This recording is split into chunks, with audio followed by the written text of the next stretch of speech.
What do I do? Episode 5. Hello, everybody. Welcome to Plat Chat, episode 45. It's me, Jaws. Bren 2.0. You're the best classic WoW player. I'm nervous. Mr. Mr. Immo Field himself. You three will need an immo field in a minute if I finish getting done with you. We got the best classic WoW player ever to exist. Reinforce. We have Mr. Egg and someone that doesn't need an introduction. So I'm just not going to give you one. I'm phenomenal. You know what? I'm here to tell you about the most offensive ability that is certain to take your Overwatch game to the next level. No, I'm not talking about Whipshot, Shield Bash, or Immo Field. I'm talking about T-Mobile, the new meta in wireless technology. They have America's largest 5G network covering over 215 million people nationwide in nearly 6,000 cities and towns. Very good, Josh. Well done. Very good. Very sly. So when you flank on Zen in GM like me, you'll know that T-Mobile has you covered. Even better, their nationwide 5G network works indoors and outdoors, covering thousands of miles, while the competition only covers city blocks. Like, why is that? Why would you only cover a few city blocks? It's just another way T-Mobile's nationwide 5G network is changing the game. Rank up and take your wireless game to the next level with T-Mobile. Visit T-Mobile.com today. Your game will thank you. And there you go. That was better than Bren. You read like you were giving a presentation in high school. Oh, well, I tried my best. He was about to be like, here's my volcano and here's how it works. You put the liquid in and then it goes like this. I never understood those volcano presentations because that's not how volcanoes work. Yeah, it is. What do you mean? Just loads of vinegar. I don't even know how it works. I made one of those with like tubes and stuff. And when I say I made one, I got partnered with a kid to make one in the science fair. And I did nothing, and I told him to do it. That's the most Matt thing ever. Group project. Huh? That is the most Matt thing ever.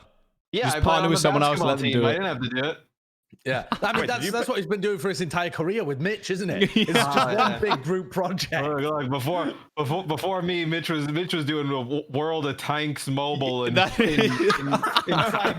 All right, I got him living in LA now. I think it goes the other way around. I don't know. Maybe maybe he's repaying you now, huh? He'd be in somewhere. I mean, who knows where he would be?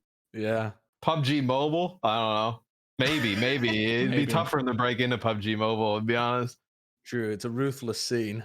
So yeah, I'm sure you've all seen the latest news today surrounding the fuel. With what happened? Yeah, I had 7,000 people in my stream, and each one of them, when they joined my stream, said, "Hey, did you hear what happened with the Dallas, Mr. Streamer? Have you talked about Dallas yet?" Yeah, 5 hours in. Yeah, so Decay has been let go by the Dallas Fuel, mutually parted ways. There you go. Not mutually, though. Not mutually. Not mutually. This does not seem. This seems unmutual. Oh, yeah, pride the end. Well, yeah. Well, weirdly, like that's a good place to start, though, isn't it? Because Dallas says we have granted the request of Decay to release him from his contract, and that's what the articles and stuff says. Is like that Decay wanted to be released, so they released him. And then also Hastro has tweeted shit like, as soon as he refused to practice, we knew he had to leave, like he had to be gone, as if like they told him to leave. Months? Right. Has he not been asking to be released for the last 2 months? Has he just been sitting there like, maybe it'll get better? Like, what's been going on? Yeah, and then Hastro's like, no, we didn't deliberately release him after the roster lock as well, because in case any viewers aren't aware, the roster lock has already happened, so he can't move to another team before 2021. Right. So, that.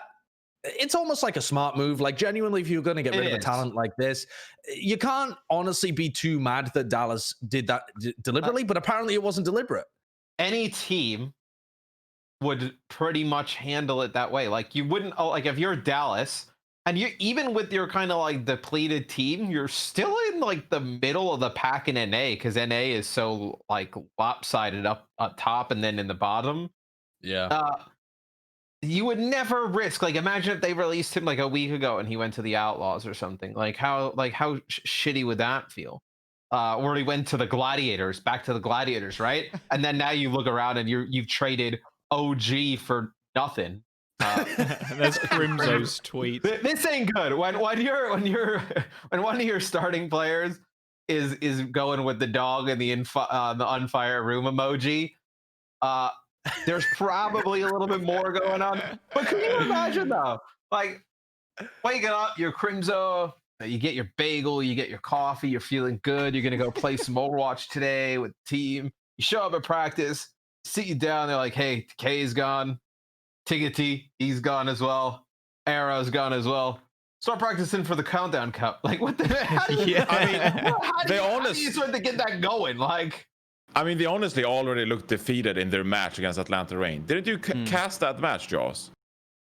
No, did you cast that match? I don't know. It was a long weekend. But they were playing this weekend, and the first two maps were just like Gamsu was rolling around on Wrecking Ball. Like, he didn't even want to play the hero. And it was just like, so what is happening with this team? Like, they're just so demotivated. I casted the games after that.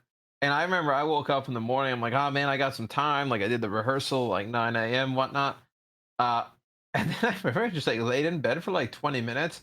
And then I was like, holy shit, it's halftime. Yeah. I was like, Rain rolled them. Like, the opening to that series must have been the most booming thing ever. When they roll out on Sanctum, Gator appears round the corner as Orisa and yanks two of your people off the edge. You're like, well, feels good. Feels real fucking good to start the series off this way. Yeah. I also love how we've been saying all season that Atlanta can't beat good teams, and we are like, oh, you know. Wait. Me and Matt have been raving about them for like 2 months now. Come on. But they have just been like the gatekeepers. They haven't beaten anybody good. And then after, the final time, like when they eventually beat a decent team in Dallas, we're like rewriting history, and we're like, nah, they were fucking boomed. Like, this was it was all dead. Like, Atlanta were obviously going to win this. They were trash. Knowing what we know now. I mean, how many good performances have Dallas had though? Because like they had their shaky period when like Decay started not playing, and then they had that match against Paris that they lost in the Summer Showdown that they looked good in. But like they didn't get the wins really required to be actually branded as a top 5 team, in my opinion. Because like they beat like Houston in a reverse sweep, and like apart from that, I mean, I'm probably missing something. They probably did have a good result. I'm blanking. I don't understand the philosophy with the Dallas Fuel. So, like normally you say that no player goes above the team, right? But when you have a player who is like Decay was like MVP level like the whole year, you don't let go of that guy.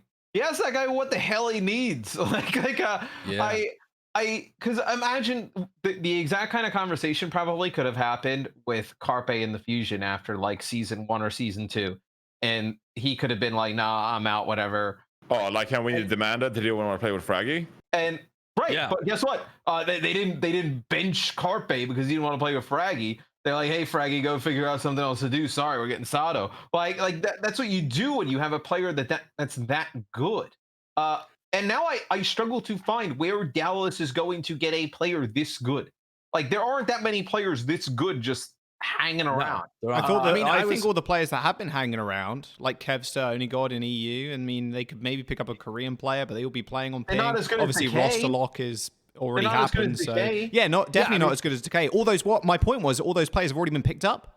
Yeah, it feels like they've already gone. Anybody else up. Also, this meme is so good. It was so good. Pachimari makes top tier memes. I don't know whether you've got sound with it as well, but it's basically he's like, I can't take the shot. I might hit. He's gonna get the sound. So good. But like this tweet was posted after they announced that Decay and Tickety were gone. Yeah. And I did like a bit. I was like reeling from this a little bit because. All right, if Decay wants to be released, if he's had it with Dallas, if there's no fixing that situation, if you let it get to a boiling point, then all right, maybe you got to let go of Decay. But then when they released Tickety, the Dallas Morning News article was like talking about Tickety saying that he had disagreed with the direction of the team and stuff like that, and he knew that they were going to split away from him. And I was like, how are you going to commit to another like year, presumably, of Aero and that direction when like you're just saying the status quo is fine, and then they drop Aero as well, and you're like, whoa, what the fuck? Here's the thing. If you were going to make this move, right, why wouldn't you just keep Decay and say, hey, look, bro, we know you don't like the situation this year. Sit on the side. Like, we're open to making this work for you in the off season. Worst case scenario, you can't make it in the off season work. You just trade him because you had an opportunity to go into the off season, hire like a big name coach, right?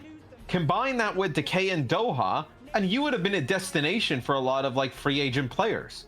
Like, I mean, I don't know whether they would have been a destination though. Like Dallas have already fucked up so much that I don't think they're ever really going to be. Yeah, but if they would have got like, if they would have gotten a reputable coach, you could have seen that. That's too funny. Sorry, I just love the shot of Tickety flying up inside. You had a better chance, I think, to rebuild that way than to go the direction they're going. Now they don't have a coaching staff really. They have no star player. Doha with his tweet doesn't seem extremely pleased that Decay has been let go. I think a lot of the Korean players too, just in general. You see Sparkle tweeting, Young tweeted as well. Like they're all like, Decay, please wake up. Wake up, please.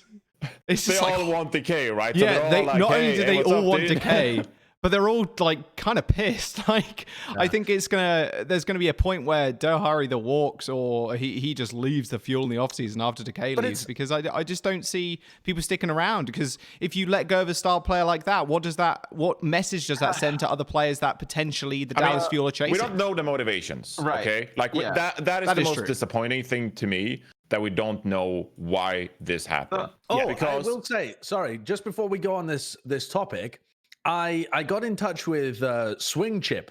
You might remember. Yeah, for Swing Chip called me out from the conversation that I had about Lastro, because she was like, she should have talked about this from Lastro's point of view. Destroyed you. Fuck off.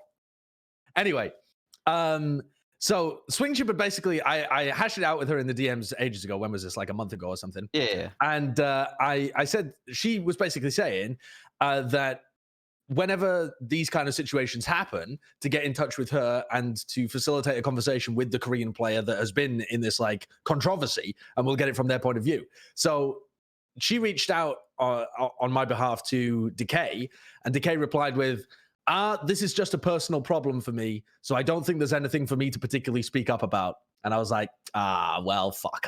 Yeah. Wait, what does that even mean? That doesn't imply it. I think he's just had it sounds like a falling out. Just sounds like he didn't want to say anything basically about the situation. He didn't want to comment on it whatsoever. So he just said, it's a personal situation, I don't want to talk about it. Makes sense. I think Decay, he's the type of player. I mean, I tweeted at McGravy today, and I think McGravy made a great point that Decay is the type of player where in the off season he'll call you if he wants to go there, and you just will be like, yes, you can come here. Like there are not many teams in the league, if any, that would turn him down. There's never been anything in the past where you've kind of been like, oh, Decay's not extremely dedicated to the game. I think this is probably just a bad fit in terms of how things worked out. I expect him to be back in the league next year. Oh my god! I mean, definitely. Can you fucking imagine Soul Dynasty with Profit indicated? I know, that would be nasty. No, it'll be shocked. They'll pick up their 25th DPS player. Yeah.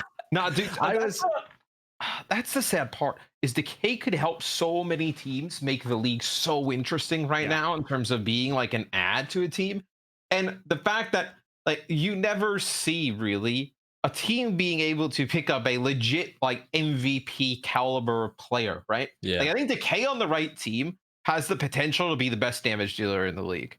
I don't think that is possibly. On the right team, absolutely. Where not being able to see him play, I think that's just kind of what sucks about it.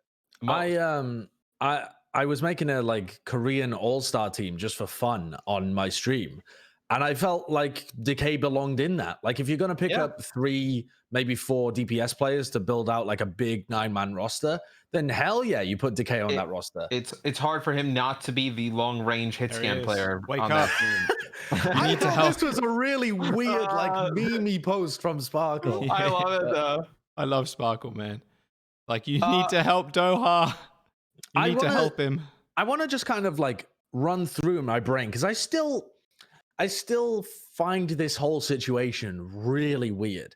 So I want to run just like through some hypotheticals, right? Yeah. Because if Decay really was just being a petulant child and had decided one day he wakes up and he's like, nah, fuck Dallas. Like, even if, Dallas is a great system to be in and stuff like that, they're just not getting the results. This is like the perfect example for the Dallas Fuel here. Decay just wakes up one day, petulant child, is like, no, I'm not going to play.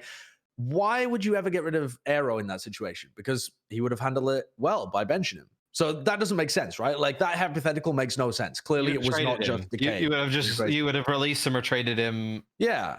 Well, clearly by having to release both of these people, both the coaching staff and Decay, there must have been some big weird fuck up between them that was not resolved properly at all. Well, yeah, and I mean, they don't necessarily have to be tied together either, because even without Decay, it has been very disappointing. It could have been something. I could see Hastro just like big dicking it in the office and just being like, "Well, this season is balls. Let's just get rid of all of it." Yeah, you also have to remember Hastro's role has changed recently within just kind of that whole organization, where he's more directly involved with the teams now.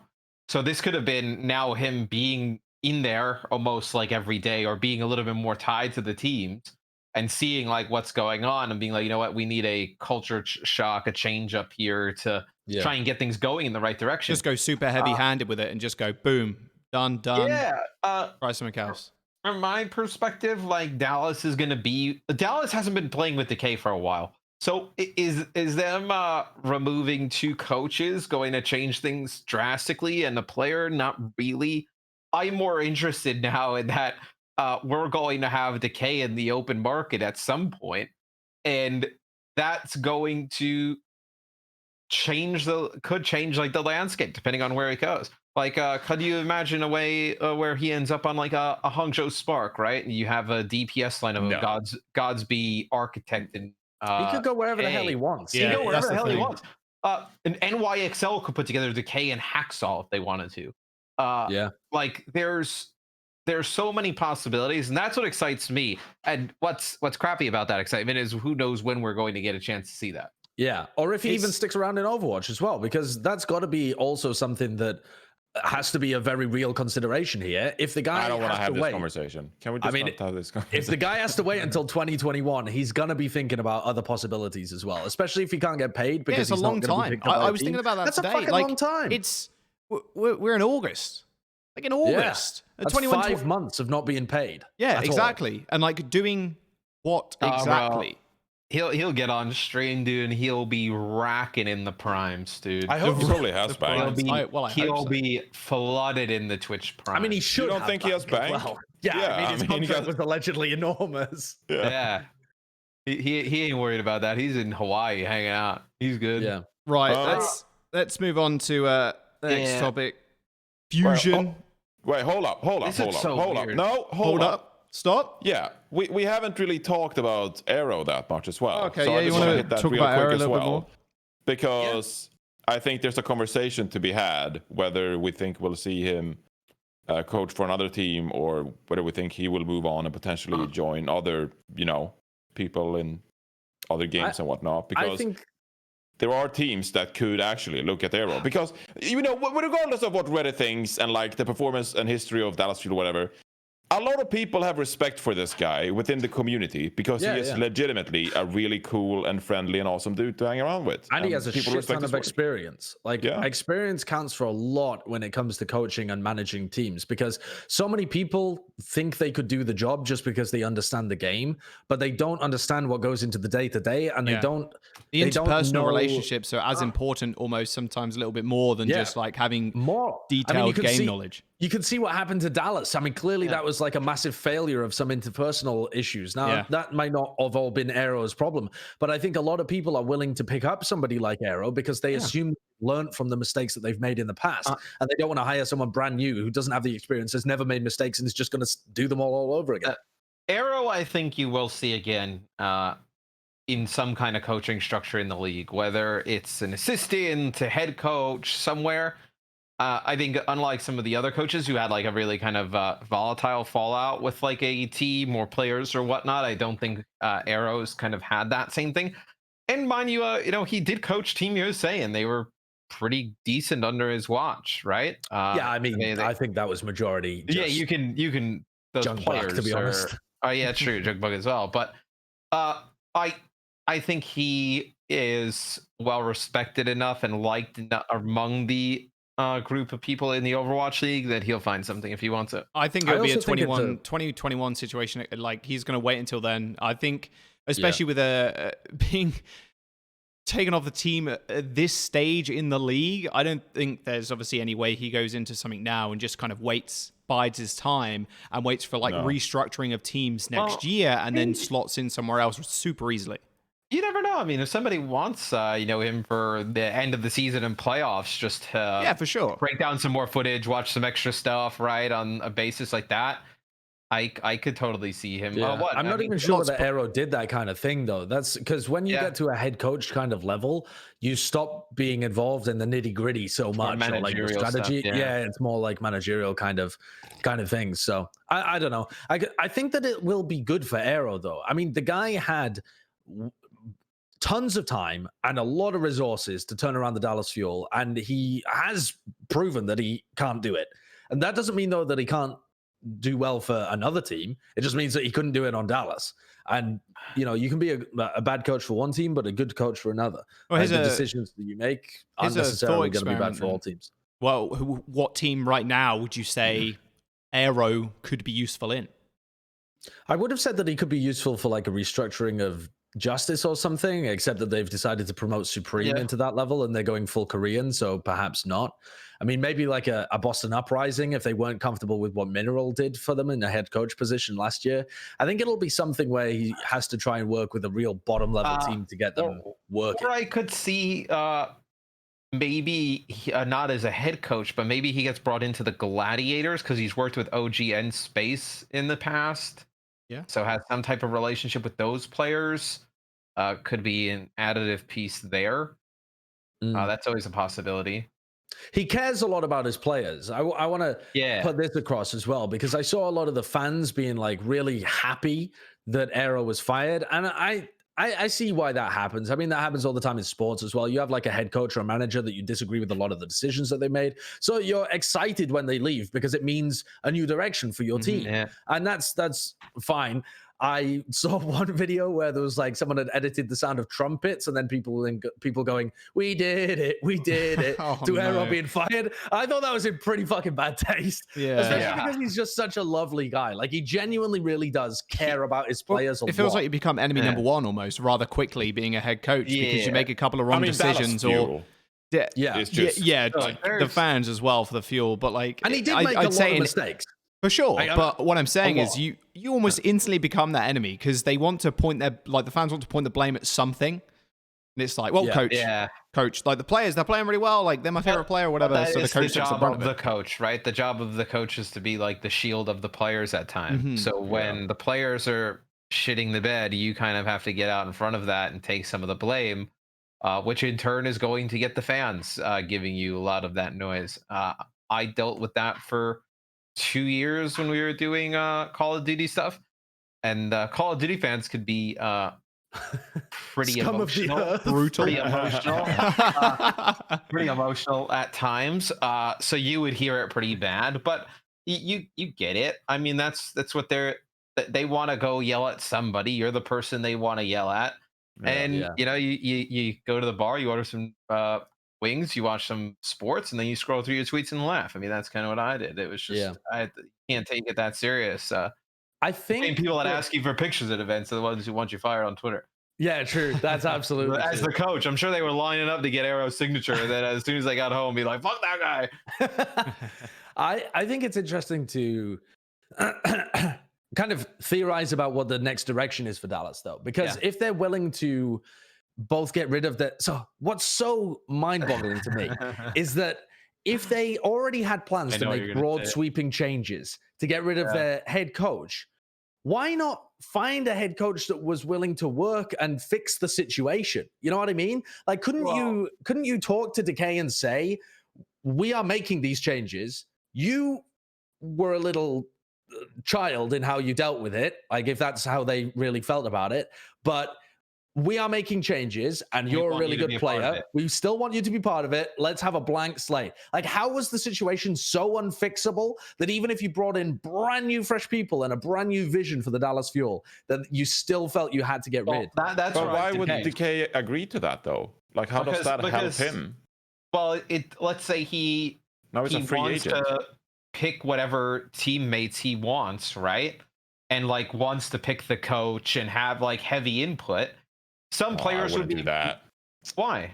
No, I wouldn't put it in Decay's hand and like give him power to just, Yeah, I feel like that might be caving to. It's like setting a bad precedent that you can just refuse to play That's how and it get power. worked. I mean, I get, yeah. I think if that's actually what happened, that's probably the bad way to go about it. What I think is more interesting is if you were the Dallas Fuel, you could have said, "Hey, look, we're gonna go like with a full Korean lineup moving forward, right? Decay, Doha, we want to build around you guys. Like, we'll help you guys get the players you want in here, like coaches, etc. Right? And then you have a game plan to kind of like build off of. Yeah. If you wanted to go the other route, Arrow has some of the best connections to the players in NA and whatnot. You could have said, "Hey, Arrow, look, in the off season, we want to go get some of the, we want to try and make some big moves, go after some of the guys on Team USA. Like, what do you think? Like, whatnot? Like, try and get the boys back together. Maybe go that direction." It just seems like right now you're kind of in the middle of those, but I think they probably just want to finish the season out on the highest note possible. I you don't want to blow it up slate. now. Yeah, I think after the season just, you'll see much bigger change. I would need to keep get rid max of all of 2 the- players from this team. You need Like- to get rid of everybody, right? Like pretty Yep. much. Everybody. That's what I like. I wouldn't. If I was a coach, even like I wouldn't consider a job at the Dallas Fuel unless they promised me like big, broad philosophy changes and dramatic changes when it came to the player contract of that team. Because what has happened is for 3 seasons now, they've sort of carried over this envious spirit within the team. And I think you need to move away from that to give these players a sense of like, this is a clean slate. This is like now my organization. Harry Hook's like, still on the bench, by the way. yeah, and it's just like that is going to affect the players and like the legacy and their approach, like in their everyday life. Like you need to get away from that. Team culture is hard to change without making clean slate type of moves. Yeah, definitely. And that's why I thought it was a poor decision from Aero in the previous 2 off seasons to keep so many of the same players hanging around on the bench. I mean, clearly they were burning money. They're just shoveling money. Was that his decision? You don't know. You can't pin that on Aero. That's the other thing as well, is that maybe it wasn't Aero in this situation. And also we've had reports in the past where it has been, I can't exactly remember who said this because it was so long ago, but there were definitely reports or allegations that someone from management interfered with the AKM signing in the beginning and like heavily pushed for AKM to be signed in season Year one, and stuff like that. So I'm not even sure like how much control the head coach even really had over large PR making like signings. Yeah, well, there's all the intricacies that we just don't know about, to be fair. Is there a player currently on the roster you guys think would be good to build around, or do you just think fresh, straight up? Doha and Crimso are the only 2 I'd keep. Doha and Crimso are the only 2 I'd keep from that roster. I think Gamsu's not bad. I think Gamsu's actually a good personality to just have around, somebody who's just a good teammate. No, clean slate. Sorry. Like, I don't think I appreciate Gamsu, but just Gamsu, just got there. They didn't do anything. No, but it doesn't matter. Like I just want something fresh. And you know, you cannot go 50-50 because like then you still get some of last year's taste in your mouth. Doha and Crimso, they just got there at the same exact time. Yeah, would you keep both of them? But or I find them sort of neutral.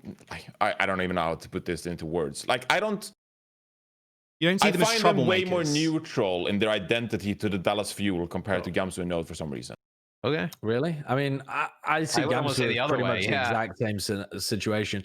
I think I would aim to keep literally nobody, but if I had to, I mean, there are less good main tanks around, so I would try and keep hold of Gamsu just in case I couldn't find another decent main tank because he'll be like he's the kind of main tank that can kind of squeak you into the playoffs.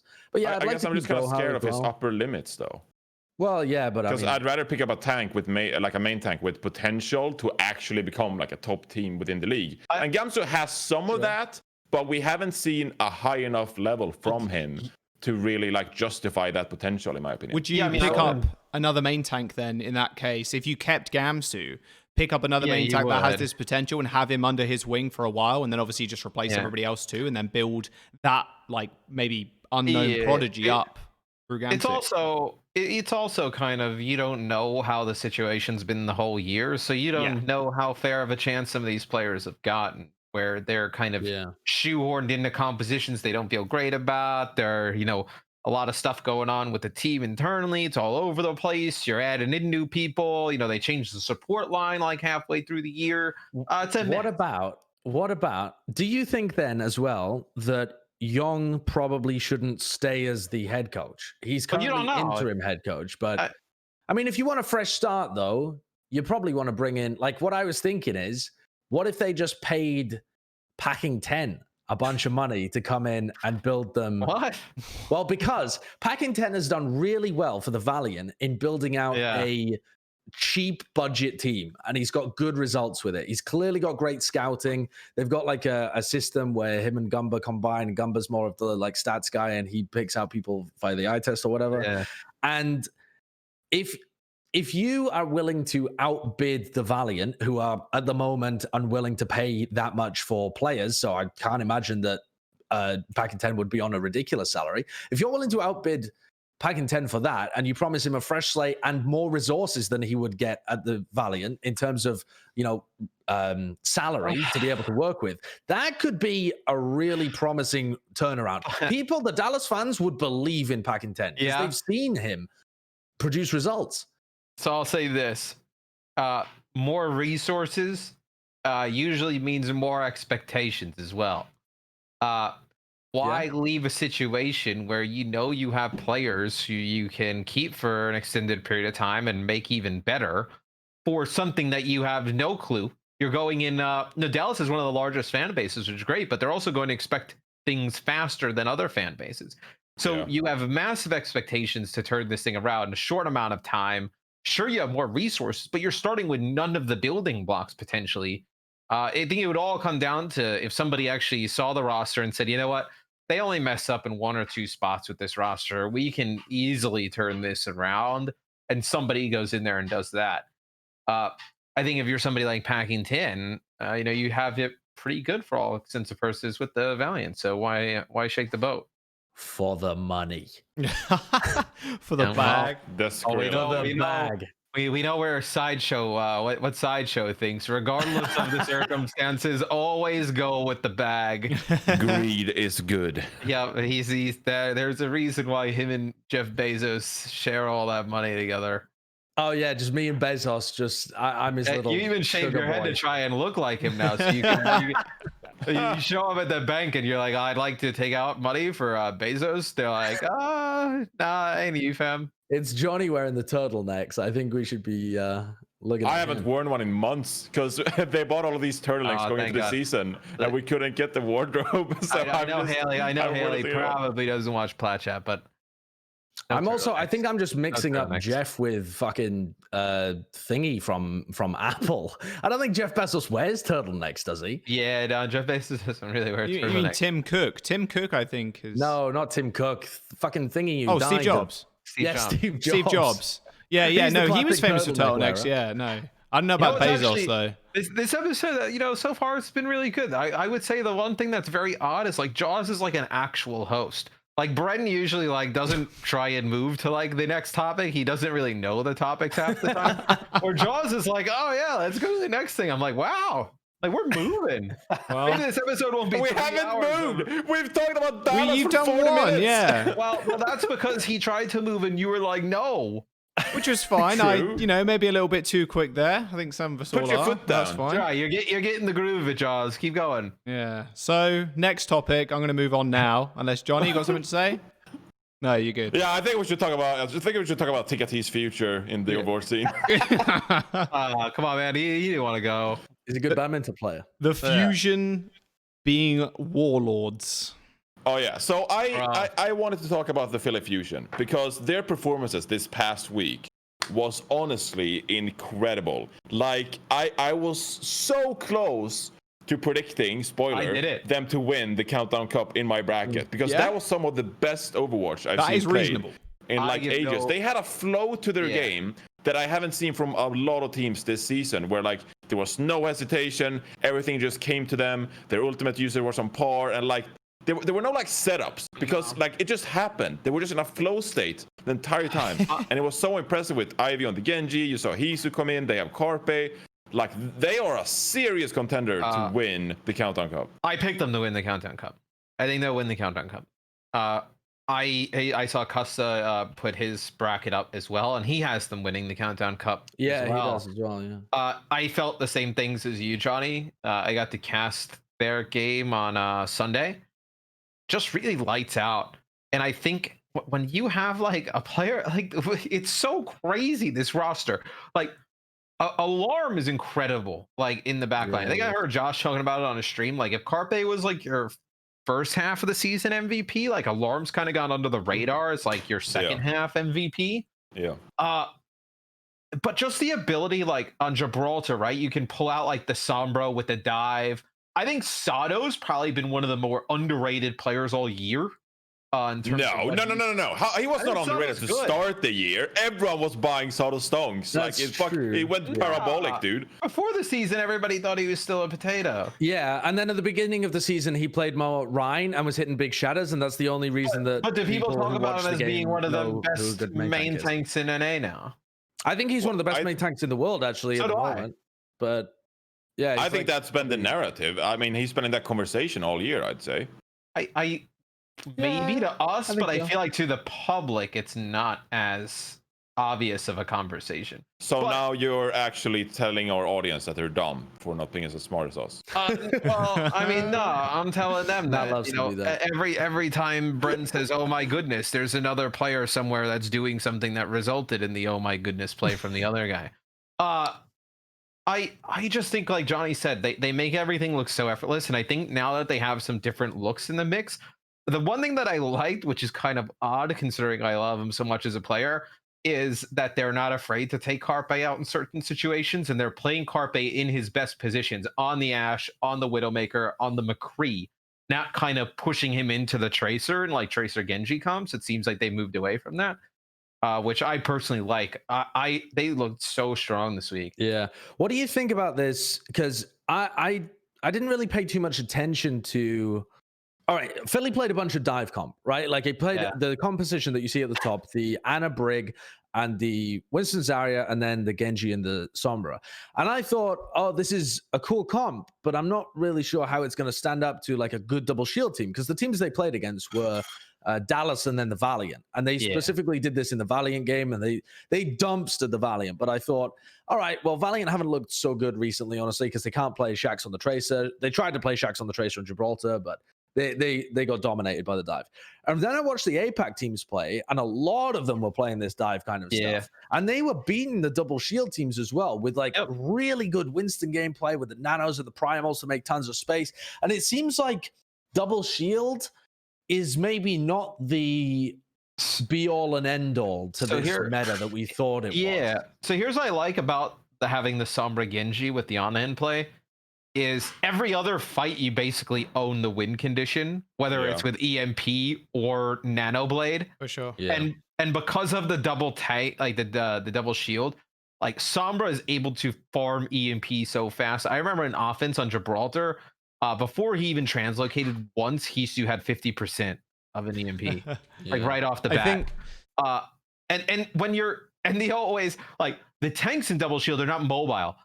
So you know you're going to hit both of them with the EMP pretty much when it comes down, and there's no big support ultimate that comes down from the other team to keep them alive. So you just keep cycling between the EMP and Blade over and over again. And Graviton. And I didn't even mention Grav or Rally. And you're just good to just roll through people. The best thing about that comp is when you think about who can actually get hit by the enemy tanks, and like how that comp is playing, like the dive comp with the Sombra and Genji. Because who does Sigma hit with Flux? You basically have to wait for this Genji to dive in and hit him with the Flux when he uses Nanoblade. But then you've also got to worry about the Grav, the EMP, etc. You can get hacked out of the sky too with Sombra, especially on Watch Point Gibraltar. I think that comp is like actually the best thing to exist. And also with the Supercharger too, everybody's playing so split because you don't need to play next to each other because you have Ana. Because Ana just plays all the way back in Narnia, and she can just heal people from afar. That Supercharger's not going to touch you because you have so much cover to dive behind as well. It's almost, I think, an evolution where I think maybe it is a little bit more pub stompy. You can beat up on like lower rated teams currently, but I think that's actually going to be at least on certain maps, the meta going forward. Because if you can execute that well, like you said, Matt, you have 3 win conditions. Right. Of course you're going to have one up every single fight. Here's also the thing I would say, Josh, is at least for the last 2 tournaments that we've had, the team that like ends up winning or comes out on top is a team that figures out a meta like the week before the tournament, and they come in and play it better than everybody else. Like the Mayhem, they got to the finals by playing the Tracer, like that, which nobody was really playing at that time. They were playing a ton of the Tracer, and then as soon as we got into the Summer Showdown, you saw a lot of like Genji play towards the end of that stage, and Paris was clearly like the best at it late in the stage. To where I feel like this could be trending to where the meta is going, especially seeing the APAC teams run it as well. I think you'll know a lot Friday. If teams come out on Friday and they try and run this type of stuff, and I think it only works in certain situations. Like I think it works on maps like Watchpoint Gibraltar, right, where there's like tons of verticality and you can make good uses out of like Sombra and whatnot.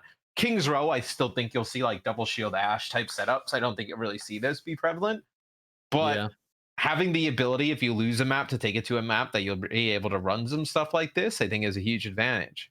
Yeah, it's going to be interesting to see, because it turns the meta completely on its head. Because in theory as well, you don't actually need the Genji. Some of the, like Shanghai was playing it with the Tracer as well. They played Fleder on the Tracer instead of the Genji, and they were getting big value out of that. I mean, Lip is also probably the best Sombra in the game, so that's part of the reason why. But they were still just the rate at which you charge the nano with your Winston. You don't win the neutral fights, but as soon as you get the ults up, like you said, you have so many. But you get the ult so fast. Yeah, that's why I'm thinking like Tracer pick.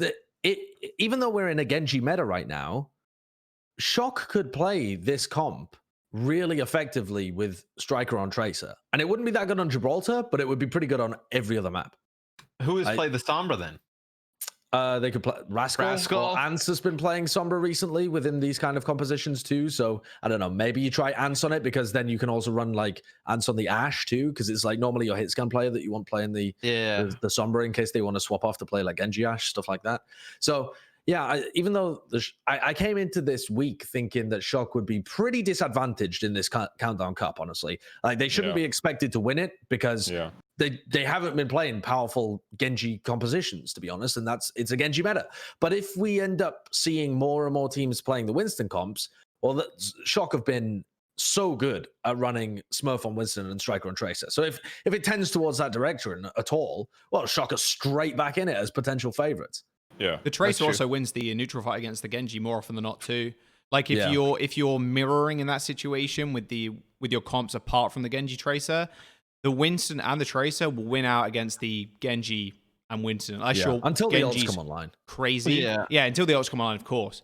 But like you're setting the tempo for the game, and you're able to get the grabs and then the bigger bang off with this pulse bomb too. There's a lot with the Tracer. I think if you have someone like a Striker, you 100% run that. If you have a god like Genji, yeah, you definitely run that. But I think maybe the default for teams who don't have a stronger Genji will be the Tracer, even if they don't think their Tracer's that good. What this composition also really punishes, at least from what we saw when they played. No, they didn't play Florida. They played the Valiant, right? When they played like Ash setups, they really punished them with this type of composition, especially on Gibraltar, because the Ash was never able to control any type of high ground. None of the tanks can go help the Ash up on the high ground. Yeah. And just the biotic grenades that Alarm was hitting, like every time an EMP would come through, like, so oh my God, he's incredible. Yeah. The other thing to mention as well with these kind of setups too is that Paris, potential favorites for the Countdown Cup. It's the same meta, or at least it's the same patch as the Summer Showdown where they won. Sparkle looked amazing. Ben Best looked amazing. Ben Best doesn't really play Winston at all. Yeah, it's been no smite playing. Yeah. He did that one map, and it was like against Washington, and it looked pretty off. And I was like, "This is bro, you look off against Washington, you're in trouble." So if you have to swap between double shield and this kind of comp, which is what the APAC teams have started doing, they're like some maps they'll just play solo double shield, some maps they'll play solo Winston, but they have a couple where they swap in between. Like Volskaya, NYXL, and Shanghai were kind of swapping in between. Then I mean, you have Ben Best in, but you don't feel comfortable playing the Winston. It could theoretically hurt Paris quite a lot. Yeah. Do you not think No Smite could play the Orisa theoretically? I don't think he's been practicing it at all, though. Like maybe, yeah, maybe. Yeah, I don't know. And even the Winston, he'll probably have only been practicing Gibraltar up until this past week. So. Just go into custom lobby, just Gibraltar all the time. Yeah. Can I just say before we move away from the Winston Hero Pools conversation, because we were gonna talk about this, but I guess we got it done. Because you're here, Jaws, I love the phrase "flowchart Overwatch." It's so good and it's so accurate to when you just roll on the ultimate. Yeah. And like you have the best ultimate, Perfectly you don't have it, go next ultimate, you don't have it, go next, and you just go down the flowchart. I love it. It's so accurate. You ever cast a game that you know is over within the first minute, like a map? Atlanta Rain, Dallas Fuel. Yeah. Watchpoint Gibraltar, Philadelphia Fusion, LA Valiant was one of those. Basically, what had happened on the first point, Hisu gets his EMP. The Philly Fusion get a bunch of picks. The cart is moving in, and I think it was Elastro is the only one alive, and solo coalesced the cart. And he died, and then 4 players got the front spawn, and Philly had the cart under the bridge with all of their ultimates, and the Valiant had maybe 1, and then they just EMP'd and took point B, and I was like, oh, this shit's gonna be quick. I was like, and I just remember I was like, Mitch is like, oh man, what's going on here? I was like, dude, their front spawn here on last point. They're going to get a nano blade right under the bridge. They're going to march it in. And sure enough, it was like, what, the 5th fastest time? It's like, oh, yeah. You just know. You can just see at the top of your screen who's got those check marks lit up. You have an idea like, yeah, this ain't going to be good. So obviously, a lot of people were kind of thinking that Philly is going to win the Countdown Cup. What other potential contender in the finals do you guys have? Let's do it in the bracket section, dude. Brackets, gotta hype him up. We're hyping them up, Jaws. You know. Yeah, well, we'll find out in a minute, everybody. Don't go anywhere. Stay tuned. Don't go anywhere. Doing a good job bringing us back, Jaws. Yeah, I'm trying my hardest, bro. It's a lot of work. I can see why Bren gets a sweat on. Pressure, yeah. Okay, so I guess we'll move on. The Outlaws, are they unlucky or are they just kind of bad? What do you guys think about the recent performance? I don't think they're unlucky, and I don't think they're bad. I think they're just mentally boomed. Oh, and I don't know where that falls into the category of unlucky or bad. I just feel like every time the overtime clock is going down, they just start to get like PTSD of all the other moments that's going on, and like what's his name? Youngjin walks through the door and he tells them don't get off the cart. They just walk right off. I mean.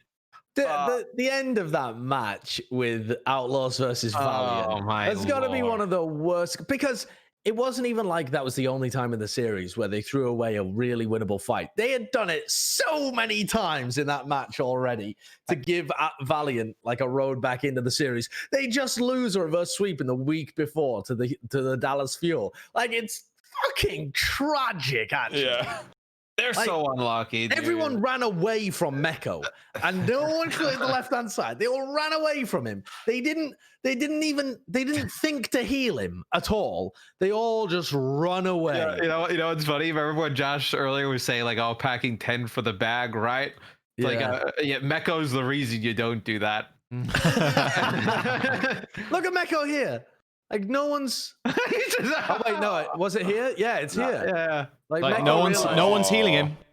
And what are these guys doing? Just pressing forward. I kind of feel bad though, because like the Outlaws, they've had some good moments throughout the year, and they're how many wins do you think they just completely botched throughout the year?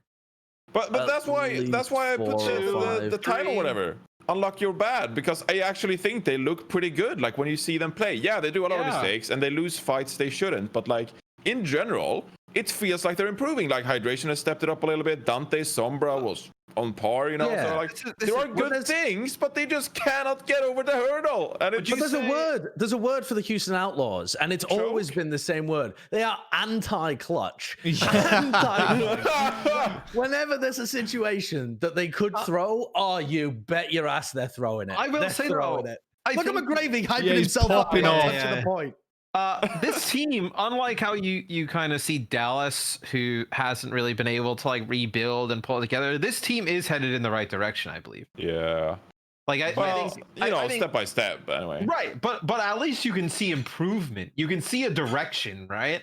Yeah. Maybe I mean, I will 100% 100% disagree with Dream's tweet where he said something, or maybe it wasn't a tweet, but Dream said somewhere like, yeah, we're heading in the right direction. It's not roster moves that we need to do moving forwards or something like that. It's not, and we don't need any new players. I think he said it. I was like, bro, if you don't pick up any new players in the offseason, this team is immediately going way back down. But they're not in the position of needing a rebuild, no. Who won the trade between Dante and Smurf, huh?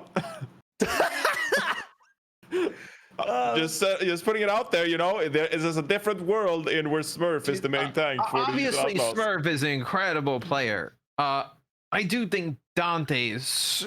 I mean, it's hard, right? Like, do I think player right now? Oh, he's by far their best player, I think. I think Dante could start or play a lot of minutes on very good teams. Yeah, yeah, for sure. So.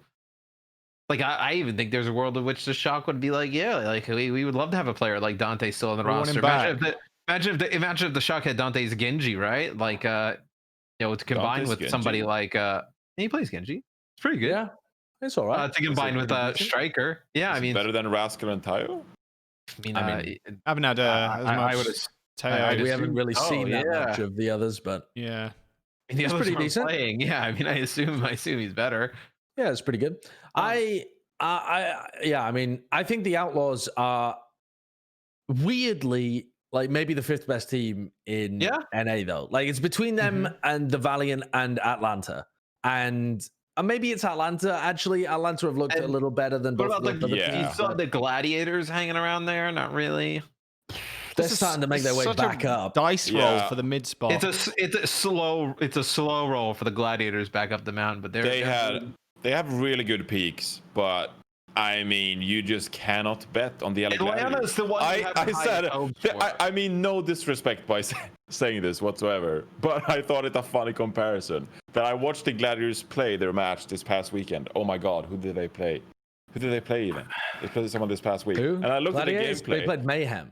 And I thought to myself, like, if this was like, if TSM had a team in Overwatch, it would be the Gladiators, because that's how I felt like when they play. There's just a characteristic about this team that screams TSM to me. You know what you've reminded me of actually with the Texan teams? I feel like, are you familiar with the tale of Sisyphus, the Greek guy who was forced for all of his days to roll a rock up a hill? Oh yeah, then it fell down again. Yeah. I haven't even seen the Lord of the Rings series. I have no idea who this guy from Greece is. The guy from Greece is. Oh my God. Matt's like the Greeks, dude. Is that like Gondor? I watched a YouTube video the other day that told me that people never landed on the moon, bro. I don't know who this guy is. Sisyphus reminds me, or rather the Houston Outlaws remind me of Sisyphus, because they make these slow gradual improvements where you're like, oh my God, they're getting better, and then eventually when they get to these like really important team fights or these big important matches, they just slip and the rock just goes the boomers are like, oh man, I was waiting for a gaming podcast to make a Sisyphus reference, We're intellectuals here. Syphilis, yeah. And then on the other side of it, Dallas Fuel are just literally pushing the rock further and further down the hill. Like, isn't this what we were supposed to do, guys? You're going the wrong way. Supposed to be rolling it down the hill, right? Yeah, they're playing like a game of Crazy Taxi where you go the opposite way of the arrow at the top of the screen. We're supposed to be digging a hole, right? Do you want to take a stab at what Overwatch League team has Oedipus Complex 2? Are we on that path now? No.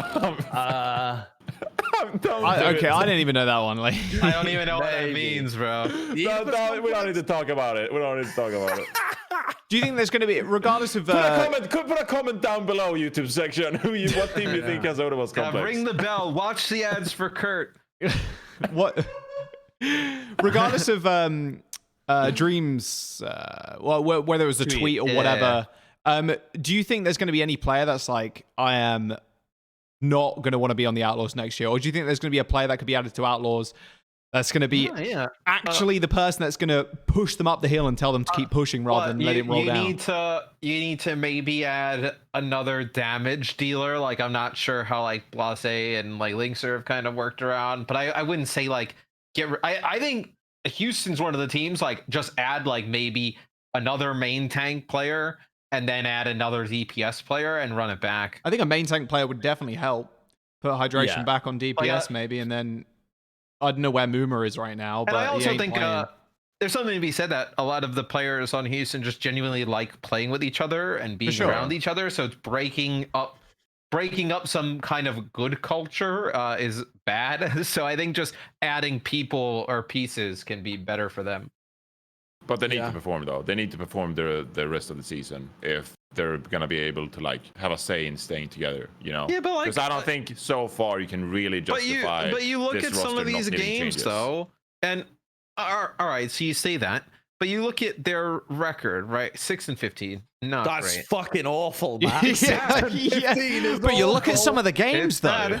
It's bad, but how many of those are like game 5 scenarios? If they go the other way, and game 5s are coin flips on control, bro. That's a problem. If they get to game 5 every single fucking week and they just throw, like that's an issue. That's a very big problem. And also, the level of play is increasing, and you have to like upgrade your roster according to the quality of play. With this new meta that maybe we see like a ton more of with the Sombra Genji, the Dive Winston with the Zarya, are they going to be able to keep up? Because right now it seems like maybe they've got a grip on the 2-2. Oh, sorry, 2-2? Double tank is what I meant. Yeah, double. 2-2-2. Maybe they've just got a grip on this, but if it shifts in a different direction where we have the Sombra and Genji, they're just going to be behind and they're going to get rolled. So I went back and I looked at this actually, Matt. I looked at the amount of game 5s that they've had. They've had 6 game 5s this season that they lost. How many have they? So they won. One of those game 5s they got blown out by the Florida Mayhem, so you kind of scratch that off because it wasn't actually a close map 5. Okay. The others, all of them went to 3 rounds, and most of them they had their opportunities to win as well. So let's say you took 4 of those and flipped them the other way. They're what? They're 4 out of 5. I mean, that's a lot. Like 3 is more reasonable. Give them 3. They're basically the same record as the Hangzhou Spark, close to like the Valiant. Yeah, but come on, the Hangzhou Spark are in a totally different region. I mean, the Valiant is a more fair comparison. All right, but they're close to the Valiant, so you're okay with that. You're only okay with that, though, if they actually fix the problem of failing to clutch every single close scenario. Oh, come on. Control can be... Control, you can't just blame it on control. It can be up and down sometimes. Houston are some fucking coin magicians that deliberately get it wrong every time just because they think it's funny. Double-headed coin, and they call in tails every time. It could be a double-sided coin, you never know. I'm going to deliberately call it tails, so we lose in the last fight of the 3 rounds in control. They miss Jake, dude. They miss Jake's leadership. Unironically, Jake would have been lit this year in Hero Pools. But, yo, Jake actually would have been pounding in Hero Pools. He'd have been like, guys, yo, this week we're gonna play Junkrat. Nobody knows about it. Temple of Anubis. It's gonna be lit. It's pretty good. Junkrat was pretty memes. I've been liking seeing Junkrat, but my god. Like seeing teams like their backlines just getting instantly killed by the tire is like, for fuck's sake. As soon as they denied that Horizon Lunar Colony was a map and it's ever existed, Jake left. It shouldn't be a map. Here we go. Here we go. We got just a Kurt doing the tier 7 stuff. Get the promos in. Sometimes we can't find tweets, we can't find gameplay, but we always have Jake gameplay. Oh. Are we just watching his fails here? What is this? He has no cooldowns. Okay, he's just gonna. He just fucking dies. He's got no cooldowns. Okay, that was. We're supposed to be scared of this guy. That was interesting. Okay, sub him back in, baby. Get him on that contract. Get him playing Junkrat on Control Center only. Control Center specialist. Yeah, Jake will come back to Overwatch League as a player when Paris gets back in the map pool. Never, basically, until they add another door in the cafe. So, speaking of hero pools, we talked about this. You have a ton of enthusiasm when you move us on from topic to topic. Yeah, You just flex your arms and you just say, so. Well, you Well, know, you're complimenting. yeah, because I like. I think these now. topics are pretty interesting, to be honest. Yeah. They're pretty cool. Pretty Have we nice. talked about this already? Yeah, we kind of already covered Kind this. of touched on this, yeah. Skip it, Jaws. Do you want to skip it? You want to skip this one? We can go straight into the bracket predictions, basically what everybody's waiting for, and skip through the video for. I hope you haven't. Shame on you if you have. APAC. Let's have a look at the bracket predictions for the APAC region. Whose brackets first? All right, if any of you guys let's start with genuinely Matt's, think Chengdu 'cause we can to go laugh to at the Matt. finals, like my dumb Twitch chat, then I'm out of here. Custa picked Chengdu to go to the finals. I don't think it's out of the question. Right, this is Matt's. I can't really see because there's cables. I have the Hangzhou Spark in the finals with the Shanghai Dragons. Mm. And I defaulted to take the Shanghai Dragons. Why, Matt, do you think that New York are favored over Guangzhou in round 1 when Guangzhou won the entire tournament in the previous meta? Didn't they just win the matchup, the last matchup? Guangzhou. Yeah, New but York? that was in hero pools. Hero pools. So that was like without the erasers. Yeah, I mean, I went off of that match primarily because that's what the last time they played. Yeah. I also think New York's starting to get better in a more consistent way now that they've all been in the same location for like 2 weeks. The first week they looked shit. Yeah, Did they you were watch just this match? tragic. I watched bits and pieces of it. It depends. If fucking Sideshow's gassing, I ain't watching that. I ain't staying up for that. You're about to say Jack then, so you would have just insulted both of us. You're deciding which one you wanted to pick on, me or Josh. Yeah, I did. I feel like I've kind of gone at you the last few segments. I went at Josh. Bren's not here, so now he cannot pick on Bren for not watching matches. So I gotta call Matt out. I gotta call Matt out when I hear that he's just blowing smoke up our asses. I forgot to mention this as well earlier. It has absolutely nothing to do, but when you said make fun of Josh, I remembered. Effect put out a song about the Dallas Fuel. Oh my god, yeah. I'm trying to get Sideshow to write a verse and do the remix as Uncle Egg. Oh, The Uncle Egg Burn Blue remix. Did you see that? If you guys want Sideshow to remix Burn Blue press by Effect like with a hot verse from Uncle Egg, press like, leave hit a comment. like on the video, watch an ad for Kurt, hit the bell so you know when we're always here. That's what you need to do. You want to hear the Hit the remix. bell to see Tapman Uncle videos, Egg man. sing. Yeah, we can go talk about my bracket now. I can't drop a verse though. I mean, Why? well, Yes, for you can. starters, for starters, Are you sure, Josh? Are you really sure? You're spitting hot fire on the stream, taking the piss of me 6 hours a day. I got That's true, clips. I have spies in the Twitch chat, Josh. They're He's got clipping enough for time me. to They're making sure they know. these ancient Greek stories, dude. You can't write a few bars. I mean, come on now. I could try and drop some bars, but the problem is the only thing that rhymes with Dallas is phallus. So you end up dropping bars. Perfect. What do you mean? That's go for that. The DPS with the fat phallus. It's like a Decay from Dallas. Like what? It would just be ridiculous. That video would pop off. Anyway, let's go talk about APAC again. Is it weird to just like, okay, so but the fact that Chengdu finished in number 2 and I didn't want to pick them, I was just kind of like, I don't really know what to think here. I don't think they're going to be able to run ball Zarya comps. No. As much as the Winston Zarya is kind of working, it's because of the Winston. Like the Winston dives in with nano and does damage to everybody, and then he has the primal as well, and he makes space. You can't do that if you're playing ball. Honestly, though, the most Chengdu thing ever would to beat Hangzhou in round 2, right? I mean, that would literally be the most Chengdu thing. Like how many times I feel like have we seen Chengdu just casually just roll in and just beat somebody better just for no reason? Like Hangzhou's the perfect candidate for them to do that. You have Soul Dynasty. Who the hell is this? Who's this, Kurt? This is Johnny Boy. Yep, it's mine. This is right. Reinforces? Yep. He has Soul above Spark? You just Soul went in at finals. me and then you took Soul Dynasty? Yep. Explain Okay. the reasoning. Do you hate yourself? No, I actually think that they played at a pretty decent level, like in their matches. They don't have the results, but I think that they look competitive in their matches. I think they've started to figure out their lineup a little bit because, going back a month, they rotated essentially everyone on the entire roster back and forth. But now it feels like they figured things out. They put the list on the Genji, and like they have Profit in the roster, and they're also playing Slime. I feel like this is a team that's finally coming together. Like it feels like they figured things out and they play at a pretty competitive level. They're not beating Guangzhou, they're not beating Shanghai, but I think that they're a solid team in this region, and I think they're more reliable now than people actually give them credit for. I totally agree with that take. I said this last week as well. I said that Seoul, despite getting beaten out in most of their recent matches, have actually played some good Overwatch. They've stopped playing like that horrible style of Overwatch, but you're still predicting them to beat the Spark. Yeah, I am. Look, I am. Yeah. If there's two things we know about the APAC region, Chengdu is going to beat somebody they're not supposed to beat, and it's not going to make any sense. The other thing we know about APAC is Seoul Dynasty is going to look good for a week and then poo the bed the next week. Hey, if they look good for this week, though, we're in the money. But they haven't been doing that recently.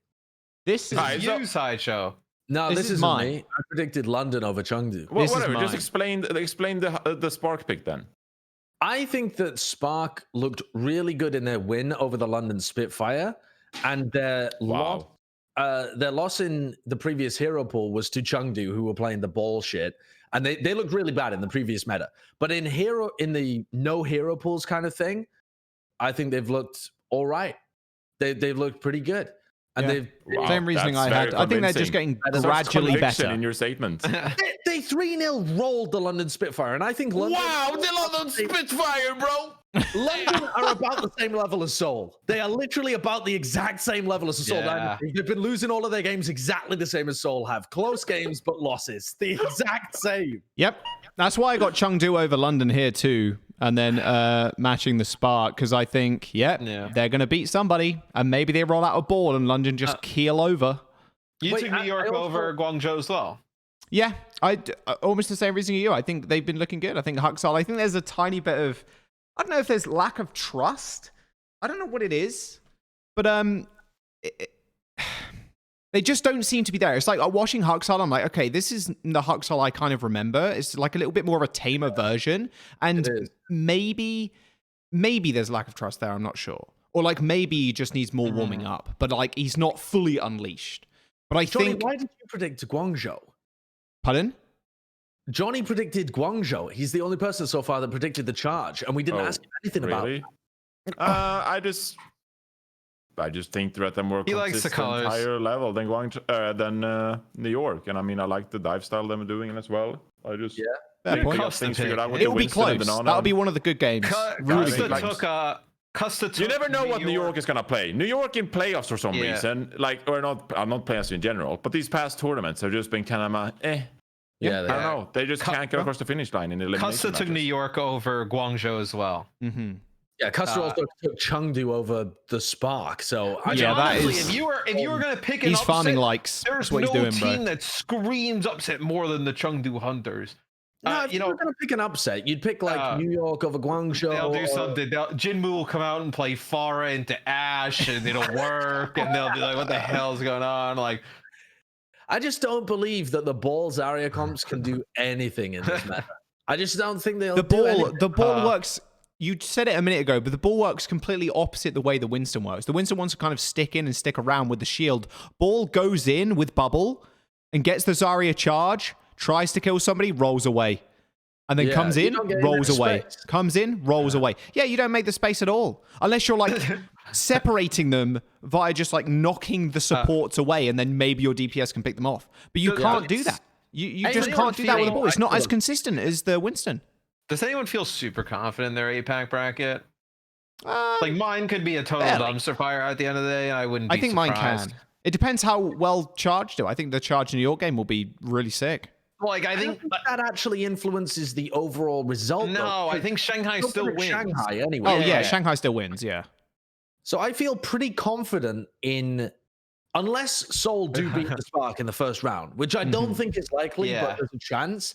Then I think we're getting a Shanghai Spark final. Could you imagine like a New York Chengdu final? That would be so random. That would be fucking absurd, actually. I mean, it is possible that New York could beat Shanghai. Yeah. It's But very possible. I don't think it's likely. I mean, Shanghai literally played against New York and outplayed them, especially because Shanghai are a bit like Shock. They've benefited a lot from the meta moving away from the Genji. They've been able to play the Winston. Wasn't that a close? Fearless. Wasn't that a close 3-1 series though? New York, Yeah. Shanghai. It was pretty close, yeah. It's But pretty Shanghai were competitive, in, like Shanghai were in pretty firm control, honestly. Like Alright. there was one map where they ended up having to play like the they subbed in stand one and they were just locked in playing double shield.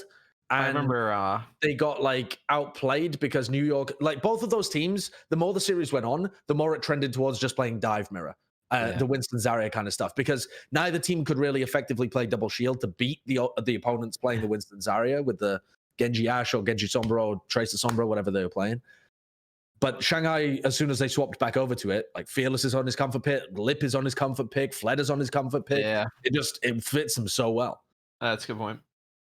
That's why I think that Shock might be a bit of a sleeper pick for the NA side. Actually, you can't predict them. If the meta starts going in that direction, let's look at NA. Let's look at NA. Let's bring it up. This is where we're all have a look at Matt's first, if we can. Let's get Matt up here. No, get me on there. Yep, Matt.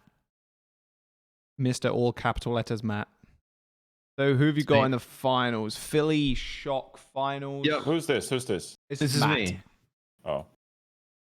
Is anyone predicting Houston first round? Nah. No. Oh my god, bro. That Dallas. I was close. I was close.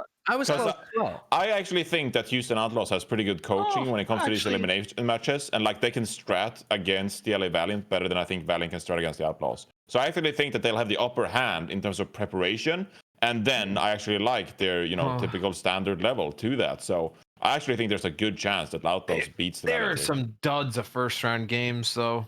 Atlanta, Vancouver. Yeah.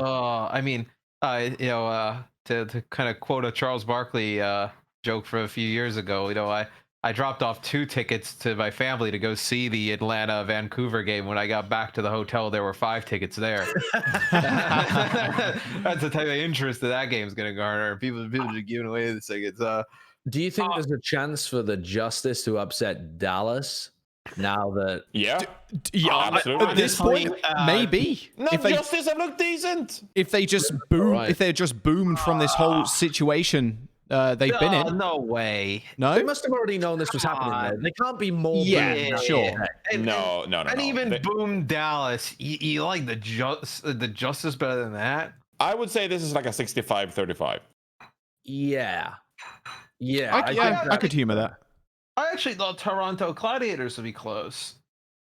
I mean, Toronto are the higher seed, and they got to the semis of the Summer Showdown. So in theory, we should all be picking Toronto Defiant. But I think none of us have picked Toronto Defiant. No.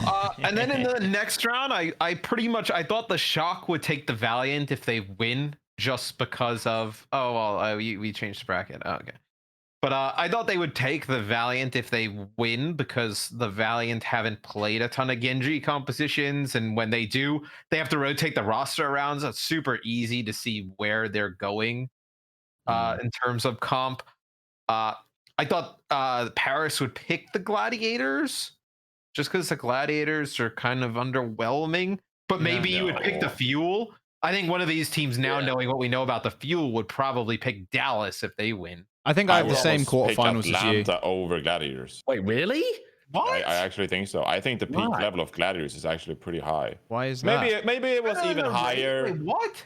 Yeah, I mean, Hero Pools and No Orisa did wonders for the Gladiators. So I guess people have an upper hand in that regard. But when the Gladiators play well, they play really well. So I think they're scary in that regard. I think Atlanta Reign, they're more consistent in their performance.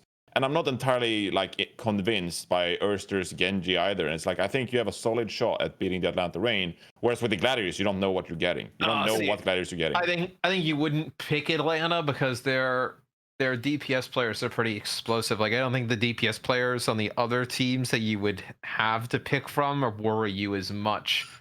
Birdring and Kevster and Mirror don't scare me as much as an Edison and Erster combo, I guess. I don't know. Kevster's been kind of wild recently. He's been pretty good, but whose bracket is this? I don't know whose bracket this is. It's pretty similar to. This is who had Johnny's. the Shock winning the final. Oh, This this is is Johnny's. Johnny's. Yeah, I got picked Shock the winning as Oh, well. you picked Shock. Shock Yeah, winning. I actually Okay. do. Yeah, Didn't you just say earlier in the show you had Philly? I was thinking about it, like very heavily considering Oh. Philly. The reason I picked the Shock is actually, I mean, I think this is super close, and there's so many like different. Like I think it's almost like 33% chance for all those three teams. I think it's that I'm close. with you on that. Yeah. But I think that Shock is actually the kind of team that will capitalize on being able to watch Philly Paris match and come out with a strategy and lineup and try to like counter strat them a little bit. So I think they'll find a bit of an advantage in that for a potential finals matchup. And I just love what I've seen from players like Smurf and Violet as of recent. That I think that the peak level is really good. Bro, I want a Philly Shock finals of this because it'd be so hype. Like Alarm and Violet and Smurf and Sato and like Carpe and Ons and Striker. Like, it'd be so fucking good. Shock is definitely the safe money because you don't even know who they're going to be facing in the finals. Because I don't think any of them exactly. I don't think anybody knows the Philly Paris. Who picked Paris? That was me. I also did. I mean, that's fair. Wait, really? Is this is my one, right? Yeah, this is my one. Mine was exactly the same though, Jaws. So it doesn't make any difference, honestly. Oh, okay. Well, there you go. Yeah, I put Paris over Philly. I think I'm with Johnny in the same boat. 33.33% recurring. You know that it's recurring, of course, repeating, of course. That any one of them can win. I think Paris only have the edge over them just because, well, I don't know if it may be a boost from last tournament, but Sparkle's Genji I have maybe a little bit too much faith in, although I don't think it will disappoint whatsoever. And yeah, against the finals against the Shock, again, I just don't know. It will be an incredibly close game. Question for you guys that pick Paris. If Philly were to beat Paris, who would you take in Philly Shock? Probably Philly. I mean, that just I made my bracket before I watched the APAC games, and I watched the meta kind of evolve into more of this Winston, Sombra, and like Tracer Genji kind of thing. Yeah, sure. And so the more that I think Are about, you asking for a redo? No, because I feel like it's just like it's 6-3s anyway. You know, it's not a confident pick either way. But I feel like the more that I think about that, the worse it looks for Paris. Unless Paris can have Sparkle just dominate on the Genji, then he's going to be coming up against Sombras that are trying to hack him the whole time. Then even the fact that Paris, the reason that I basically picked Paris is because they look so good, so strategically deep. They play a lot of different stuff. Like they have different stuff for every control map. They know exactly what they want to play on every other map. They have a bunch of different looks that they can throw at a team. They're just a really well-coached, good system. They utilize all the players really well. But the more that I think about this like thing where Benbest might have to play much more of the Winston, or they'll just be stuck on double shield and getting potentially countered by other people running Winston comps, the more I think that maybe Shock will have an edge, especially because you're pretty confident about Shock making it to the finals in the first place. Yeah. Is anyone worried about the Shock versus the Mayhem or Atlanta? Like, be a big upset, I think, if they do win. really. Of course, I just don't see them not winning that. I think the DPS pool is just too big. Their players are able to play whatever, and Shock, I think, knowing that the meta may be evolving towards more of the dive, the Winston, and the Zarya with the Tracer, bruh. Do you think Striker. the Shock abandon Genji comps and try and run more of the Sombra Yes, and whatnot? A little bit, yeah. Sure. I think so. I think if you were looking at their roster, it makes the most sense, right? Yeah. Yeah, for sure. For sure. I mean, that will also, unfortunately, that would potentially deprive us of the opportunity to see Super play against these top teams. Yeah. Because the thing we haven't true. talked about in this episode at all is Super molding over the fact that his Genji had like become a meme in the community. That was a take and a half. It started as a joke of everybody, right? Like we joked about it, the team joked about it, he joked about it, Krusty joked about it. But then I think it kind of became more of a realistic option in certain scenarios. Yeah. Like I think the fact that you know it's real is the fact that they picked up Tayo, they played Tayo for a whole series on Genji, and then we haven't seen him since. Yeah, they went back to playing They super. went back to playing super. Yeah, like only on Gibraltar, only when Smurf was on Winston, but it was still Only when you're never switching off of Genji, regardless of what you're running. So maybe we do get a chance to see him against the top teams. Rajani said he would shave his head if they win playing super on Genji. Oh yeah. Oh, did you? Majority. Well, Wow. I mean, Nice. There we go. We have 2 eggs. Rise up. A Swedish egg. Sideshow also said that he would dye his hair after BlizzCon, and I mean that was some temporal dye. So I mean, I'll find a way to just scam the community anyway. So Double egg. Double egg. I'll find a way to scam people. 2-pack. I mean, I'll lose 1,000 Twitter followers. Don't really care, but I'll find a way to just scam the community. I think in NA at least. Well, I think both regions. This has potential to be probably the best tournament we've had in terms of. I think there's so much changing in terms of what you can run now that teams have found this like Winston with the Sombra type of composition. I think this will be one of the more fun, interesting tournaments we've had. I think so too, just because of the variation. I think it'll be great. I love seeing the dive strats. Honestly, it's very refreshing from Double Shield, but that's because I hate playing Double Shield. We'll just see nothing, but we'll just see Tracer Ash all over again with Double Shield. That'll be fun.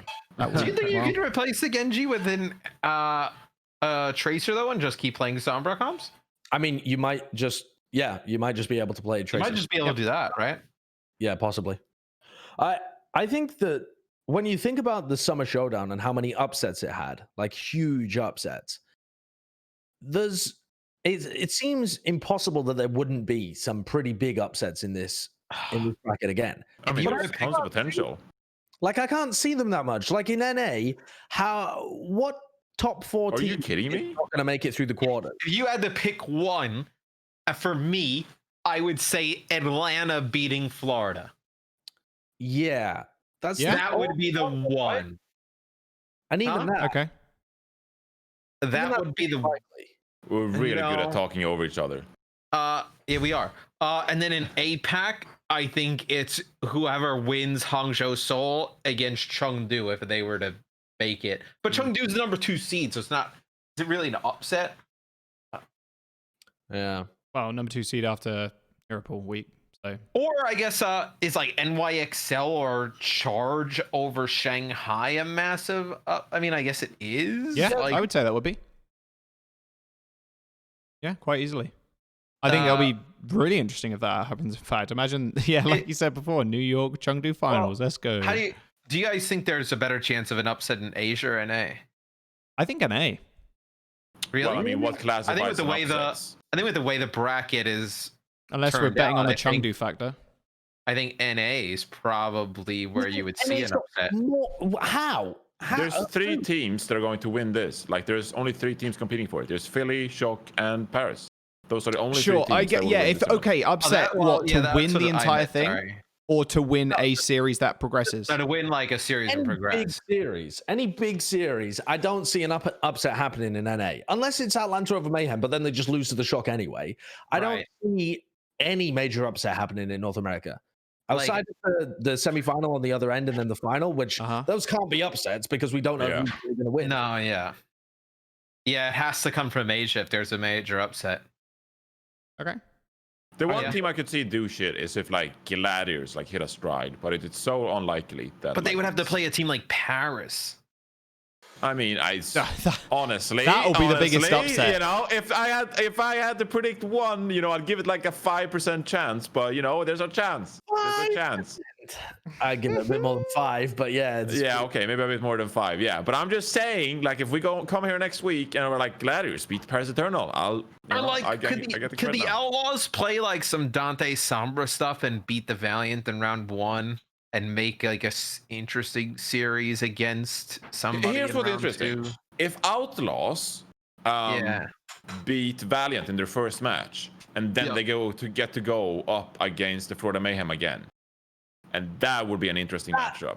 But that also means that they would have to be left until last. Yeah, if Atlanta wins, nobody's picking Atlanta first. Yes.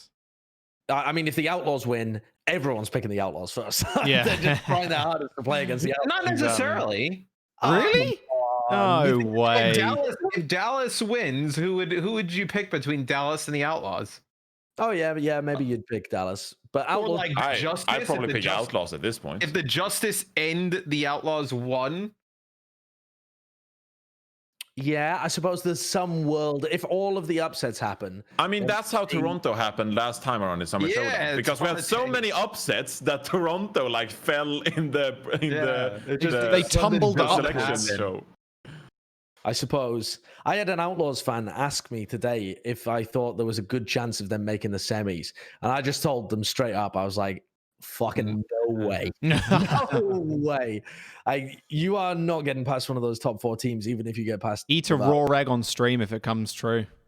we all can agree though that if somebody did get past one of those top 4 teams, the one it would be is probably Mayhem, right?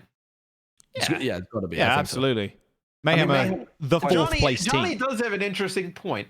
Gladiators with like some Sombra, OG Winston play, maybe 5% chance against Paris.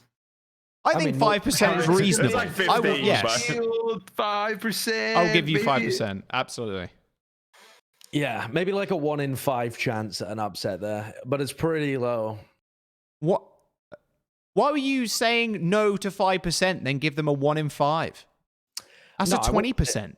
Yeah, I mean 5% is way too low. I think that Yeah. Oh, really you're low arguing the opposite. Okay. Oh. Sorry. there's a really low chance, but I think 1 in 5 is a really low chance. Yeah. Well, yeah. I But guess. if you got an 80% Fair. chance of winning the game, that's money.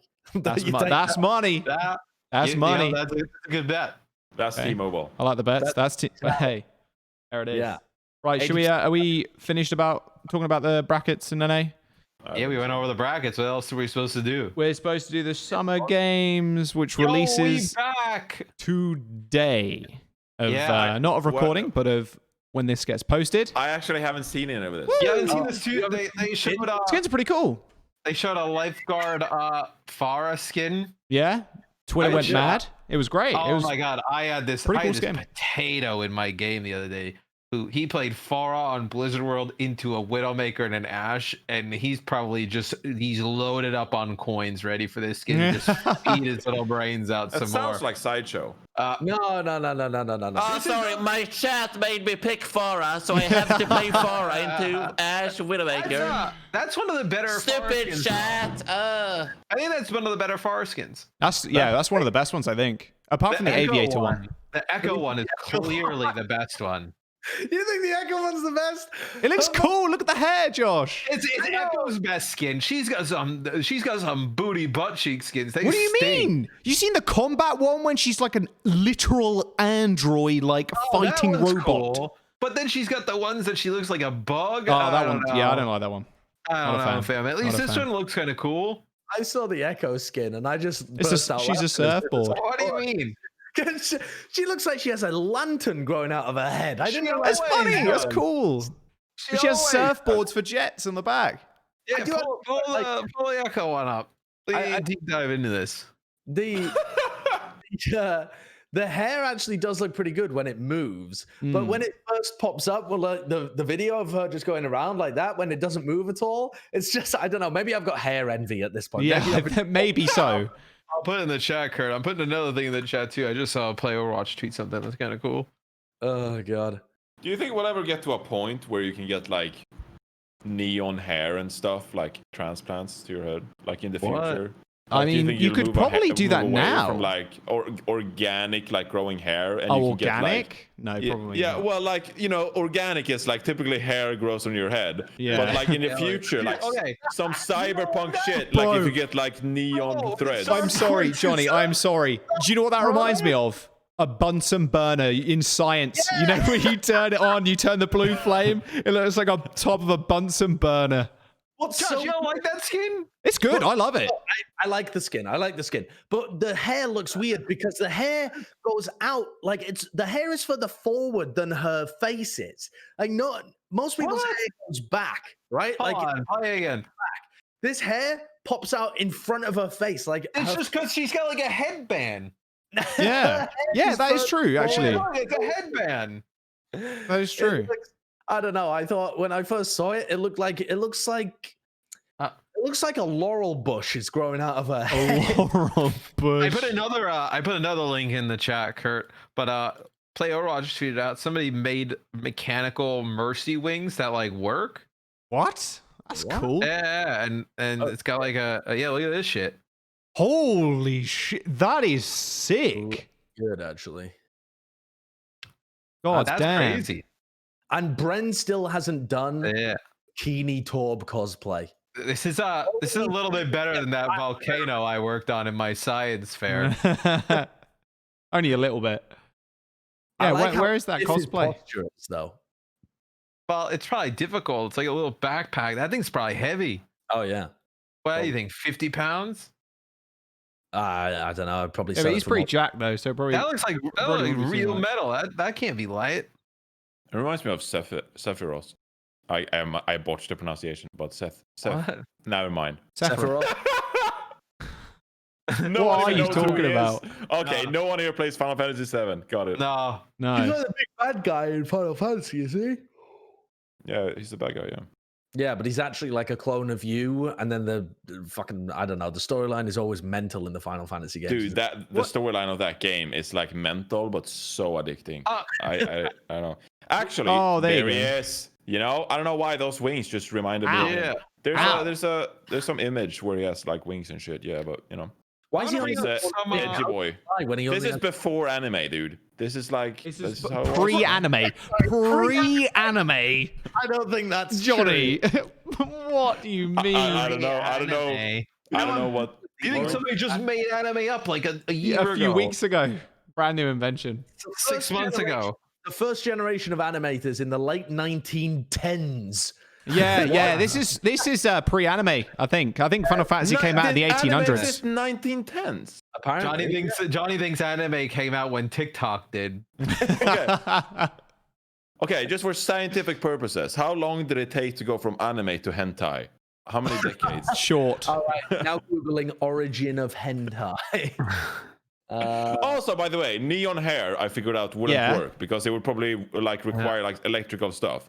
But you know how you have like shoes that like glow up in the dark when they charge off sunlight? So you could get hair transplant with like threads that charge up with sunlight, and then when the sun is set, your hair continues to shine based on the sunshine it's gathered. Yeah. That sounds I think that'd be dope. The awful. future is promising, I'm telling you. The future is, and that's what you're looking forward to. Not flying cars. You're looking forward to neon hair that We're recharges never in the getting sun. flying cars because I mean you wouldn't have any stop signs or like directions in the sky. Yeah, it'd be like It would just Futurama. crash everywhere. What? You Josh couldn't has build useless lanes. information. You couldn't build lanes in the air because people Josh wouldn't has follow some it. You just have useless crashing information cars. for us.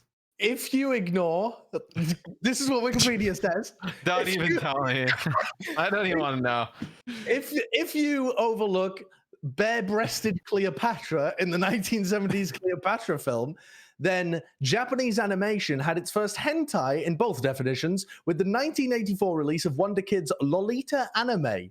There you go. 1984. 74 years then. Yeah.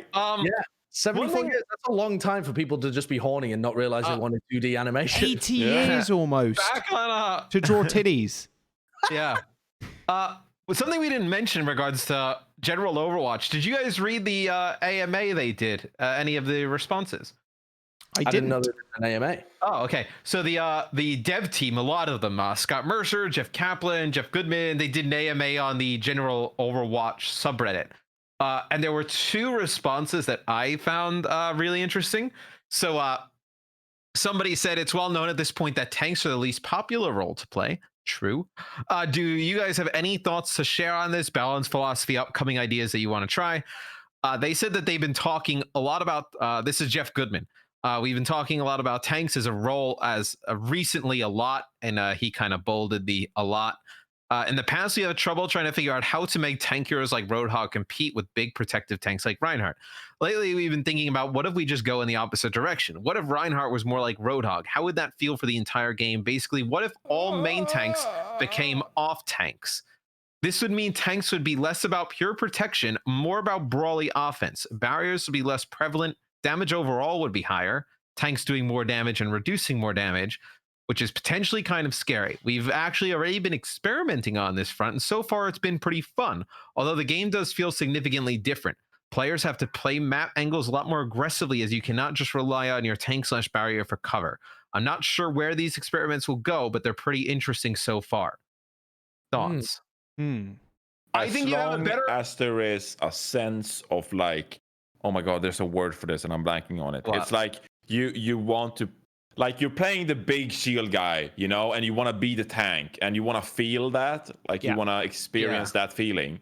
There's a word for that, but I cannot remember what it is. You don't want to be another Doomfist, basically, just jumping. Yeah, you don't want to pick Reinhardt and be like, why am I a big DPS guy? Yeah, you want to be the bulky tank. You probably have a better chance of fixing the tank issue going that route than trying to pigeonhole everybody into some slow barrier type tank. Changes the game a lot, right? They've already talked in the past about like shields and stuff being like Widow would be so broken. Anything with like long range, they would adjust the damage outputs on all these other things, right? It wouldn't be like you keep the damage all the same. You'd also have to change the maps too, because a lot of the maps are based around tight choke points where you really need a shield to be able to get in. That is true. Because otherwise you're just getting spammed. So yeah, I feel like it's like maybe really good experimentation for Overwatch 2 as well coming out, to kind of have a good feel for like what they want the game and the maps and the kind of flow of it to feel like. For sure. So this is another question that came in, and it was for somebody who said, what's your general thoughts on the power creep discussion? And this is from Jeff himself. Ooh. Lord Hefe. Lord Hefe? What? A heifer is like a female cow. You've just called him Lord Jeff. Cow. I think this is a good discussion, but I think a lot of the points get lost in the echo chamber of the internet. I'll see a good thread, video, etc. about power creep, but then there's a lot of groupthink that happens. You have a bunch of people who think they're agreeing on something when they're really not. Power creep is bad. By the way, buff Roadhog, revert Ryan Shatter Nerf, buff Pharah. You should totally be adding more new heroes, and they totally better be doing cool stuff. Oh yeah, and power creep is bad. Personally, I prefer when the conversation is much more focused. Is time to kill for too fast? Do we feel like CC is too much / little healing? And then apply all of those to individual heroes. We've added 11 new heroes to the game since launch, and obviously the game is going to keep changing when you do that. We just have to evaluate each hero on their own and make adjustments. My personal feeling is that I would like to see less barriers in CC and see the game trend slightly more in the FPS direction rather than the MOBA direction. That is like really refreshing to hear. That's really cool, actually. That he has that opinion. It's nice to see that they're thinking about it as well, because and doing this kind of stuff too, by the way, like an AMA to answer questions. It doesn't really matter if it's on the comp Overwatch subreddit or super detailed, the Overwatch.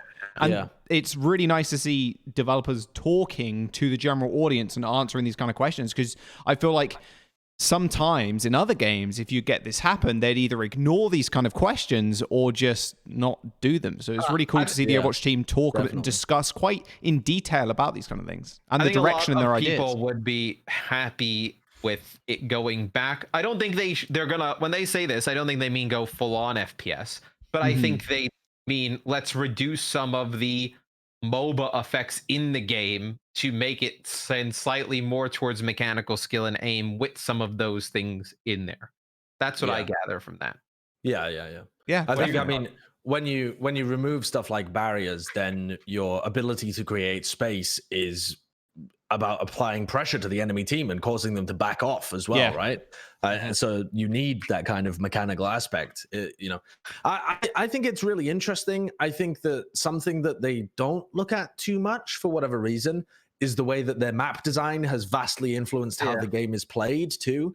That I feel like a lot of the talk from the developers tends to revolve around hero balance and stuff like that, and like the amounts of healing and CC and these kind of things. Or I feel like if you had a very differently designed maps, the game would probably play in quite different ways as well.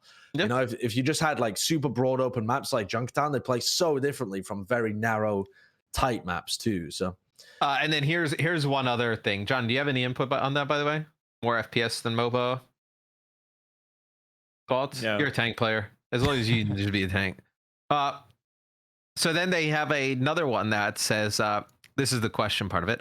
There's been a lot of talk about reworking certain damage characters into tank/support, such as Mei into a tank, or mentioned they mentioned actually during this that they had tested Symmetra as a healer internally with turrets that healed for a extended period of time, or as mentioned, Symmetra back into support.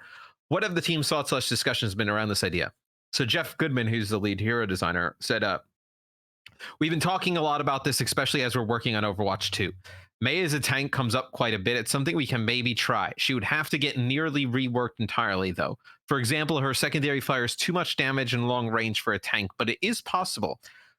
Another conversation that comes up pretty consistently is moving Roadhog to the DPS role, Symmetra to the support role, and putting Brig in as a tank. Yeah, I mean, that all makes sense. Yeah, that I think that's especially what if you're planning to remove barriers. Yeah.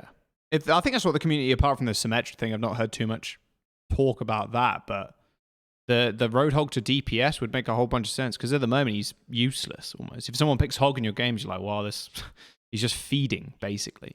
Although I feel like, especially if you move Hog to DPS, it'll be interesting to see what they actually do with him, because obviously he wouldn't have 600 HP, but his character model size would be a ridiculous disadvantage, and it currently is, because it's so easy to hit, plus he's got no armor. So it is really, I just want to talk about like the fall of Hog for a moment, because it is really unfortunate, because Hog is so similar to a lot of other characters that are beloved in MOBA games. They're the hooker, like hooker. Hooker. Yeah, you know, like Blitzcrank, Blitz. Aren't they typically hated on?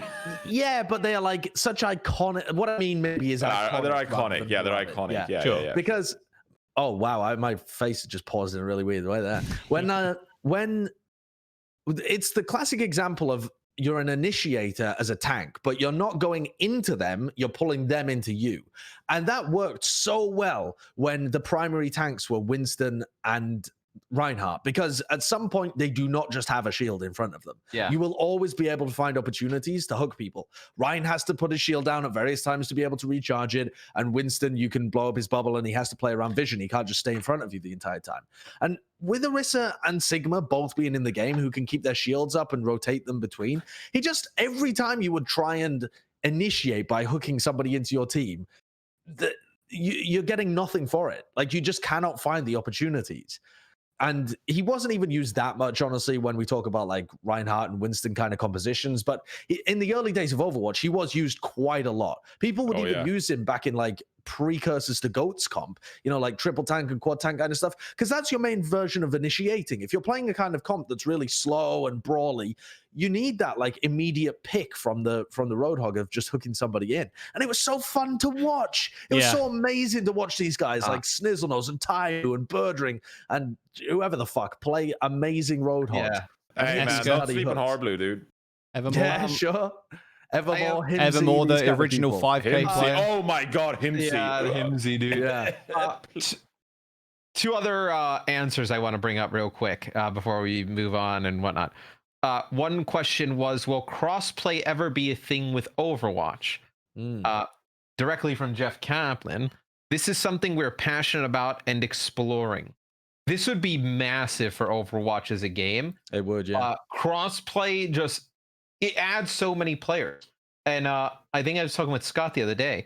I think it's like 120 million consoles are in homes in just NA. Adding those into the mix of players, I don't know how you'd balance it. Maybe it's something for single player co-op only. Yeah. But just having that ability would be huge for just the Overwatch player base and scene in general. Yeah. I think it's almost expected. And also it could be only one of the games where maybe it's like cross progression, right? Where the stuff you earn on PC also works on your... Oh, yeah. Yeah. Like imagine being able to like pick up your Overwatch account on the Switch, right? And just take it on the go and play like single player and have all your stuff. If I was trying to level an account to like have an alt, I would definitely be just doing it on the Switch, just playing some random deathmatch quick play games. I think it would be best on my PC. If they had, for an example, everything a controller player can play, a console player and the PC player can play. They can play everything together except for competitive, where you queue up for competitive, it only matches you into other PC players or other controllers. It would work in how other games work, where let's say me and Johnny are queued together and we're both with mouse and keyboard. We find mouse and keyboard only lobbies. If I have a buddy who's got controller, we find a split player lobby as well, right? So, or you can have the option to disable crossplay entirely. than A lot of those other games. A lot of those other games have either like some heavy aim assist or something for the controller players. Yeah. Or the controller people mauled out of control, or the aim assist is so powerful that the PC players mauled out of control as well. So there is definitely there's a lot of hurdles to putting it in effectively. But it is such a big deal. Like Fortnite going mobile and then Fortnite having crossplay are the two biggest things that propelled it to the mainstream. Like apparently controller's mainstream. better on Fortnite too, because the aim assist recently, from what I've seen and what I've heard, apparently the aim assist is so good, you might as well plug in a controller on the PC and just play it. That's what a lot of people do for like Warzone. 144 FPS, and you just play on controller. I think that was a bug in the Overwatch alpha, like when it first came out. If you plugged in a controller on PC, you accidentally got auto aim, so people were just plugging in a controller and play Tracer on That's PC. Awesome. So last answer we'll talk about. Somebody asked, how does the team view the medal system? Do you think it's fine or needs adjustments, or have you maybe consider removing it entirely? And Scott Mercer said, one of the things we're always looking at are ways to provide positive notes to players after they finish a game, even when they lose. The medal system was one of those, along with the card voting system at the end of the round.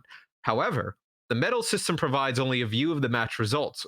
When why someone earned gold, silver, or bronze can be way more complicated than just reflecting your skill.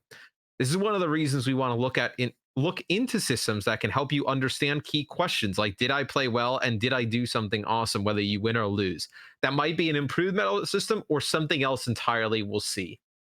Yeah, I'd like to see them not really go the classic way of scoreboards, but instead the medals or whatever you get are based on the average performance of your hero in your rank. So it's like that would be good. It's like, hey, you were in the top 10% of Plat players for healing this match. Well done. Or you did way more, or like you were massively. So most players do 70% more healing than they do damage. You did 70% more damage than you did healing. You know, some kind of idea of what the average is for players in your rank and how you performed relative to that. It wouldn't be perfect, but it would be pretty decent. It would be better than what we've got at the moment, because at least then you know whether you're doing well compared to what you should be doing. There is a tool for that. I think it's League, and it's not like in the client, but it was on op.gg. op.gg. Yeah, I'm thinking the op.gg one. I don't know if Blitz has it. But it would show you on a little like bell curve kind of where you are and what you did. Like, I think it's League. I'm like 99% sure it is. But it's like, oh, you got this many kills. You got this many deaths. This is your KDR. This was your like how much CS per 10, etc., etc. Like compared you to, but it wasn't, I believe, at your rank. It was just in general. So obviously that could be refined. But like, just having that would be like, oh wow, I healed, you know, or like my average healing per 10 was top 10 percentile. Like you'd be like, not bad, or like 90% or whatever. Here's one more I just kind of scrolled past that is so this actually came right after Jeff mentioned that they wanted to bring things more in the FPS direction. Jeff Kaplan said that. Jeff Goodman responded and mentioned he actually talks about lethality and time to kill. So he says that it's hard to know exactly if lethality has crept up in the actual hero data, if the meta or player skill has pushed it further than what it was. He said that they've tried internal tests where they've lowered damage across the board and healing across the board, and they said it just doesn't feel good. That they've, on the healing front, especially it feels poor because once health bars are moving up and down a lot more slowly, it makes it really hard to feel like you're saving people in clutch situations. Yeah. Hold on. He says, interestingly, on our list of experiments to try, which I assume we will get this in the game, is to make the game significantly more, in like kind of bold capital letters, lethal than it is right now. I'm not sure how this will play out. We haven't exactly tried it internally yet, but the goal would be to allow for more carry potential. As a great player, you would be able to more easily 1v2 or 1v3 enemies. Again, this would be just an experiment, but it's interesting to try and talk about its potential. I think experimental cards have been one of the biggest successes of 2020 for the Overwatch team. For sure. It's been absolutely amazing. And really good. I'm just so happy they're pushing more of these. Like, the more experimental cards, the merrier. That's another thing that we didn't talk about. The experimental card for Assault. Did any of you guys actually play that? Yeah. No. I played didn't think it was quite that a bad. bit. I really liked it. Yeah. I thought it was awful. Really? Why did you think it was awful? Because I'm just stopping. Yep. They're like the momentum, and you like gathering that momentum just physically and mentally within the game. Like you're on pace, you're on a treadmill, right? Imagine if you're on that treadmill, but it stops every minute. Or like stops every 2 minutes. It's just that's the reason that they didn't go through with it, right? They called it a failed experiment. And although when they were talking about how they were trying to fix within this experiment that downtime by shortening the between rounds, et cetera, it still felt just like, I'm going, I'm stopping. And I'm going, and I can go get a drink. And now I can go again. It didn't feel good. The maps as well, I will say, and this is a kind of course, but none of them worked with that specific but I think mode. if you had a whole bunch of new maps coming in and you designed maps for that way it worked, it would be better. Absolutely. Sure. I still don't think the stopping and starting is a good thing, and I think one of the reasons why it was scrapped, rightfully so, in my opinion. I didn't enjoy it. I would love to see them test like 3 CP rather than 2 CP. 3 CP? Just like I think on a lot of these maps there is space where you can actually put like a third capture point in between A and B. Just make it, You mean without volatile. the new system? Yeah, without the new system. Yeah, I think the failed experimental card is failed for a reason. Can I tell you about so somebody asked what hero is the most difficult to develop / fine tune, and they talked about how Genji was originally. Genji started out having only his sword as his primary weapon, which he is still referred to internally as internal files as Sword Ninja. His main kit involved invisibility, wall perching, and he had an execute animation that if he got behind you, he could stun you and start an animation that instantly killed you if it finished. Oh my god, that's cool. Cool. The idea was that he could pick. It wouldn't be fun, but it sounds cool. The idea was that he could pick off players who are not with their team, but it would be very difficult to execute. This kit, as you can expect it, they said, called all kinds of problems, especially with this sword being the only form of attack. He sounds like the spy from TF2, basically. Yeah, you go invisible, you get behind, and then you backstab people, except backstabbing was really easy in TF2. The wall perch sounds kind of cool. What is a wall perch? Well, that's just like up in the corner like Spider-Man. Oh, like a Spider-Man. Yeah, like that. That'd be really funny to see. That sounds absurd. This AMA is actually super funny. One guy, they asked what was the weirdest bug you ran into internally, and one of their art people accidentally edited the code for Anna wrong and replaced her sleep dart with Anna's ragdoll. That meant every time that Anna shot or fired a sleep dart, just a dead Anna would fly out of her gun. That is incredible. That's amazing. I want to quickly go back when we were talking about the 2CP Assault. There's an idea that I had, because I don't particularly like playing Assault some of the time. I think some of the maps are a bit whack. It's definitely the least favorite game mode, I think, just from the community perspective. And I was theorizing stuff when we were playing. I was playing on stream with my viewers and playing the new Assault and the Experimental, and we were just talking about how we didn't really like it that much.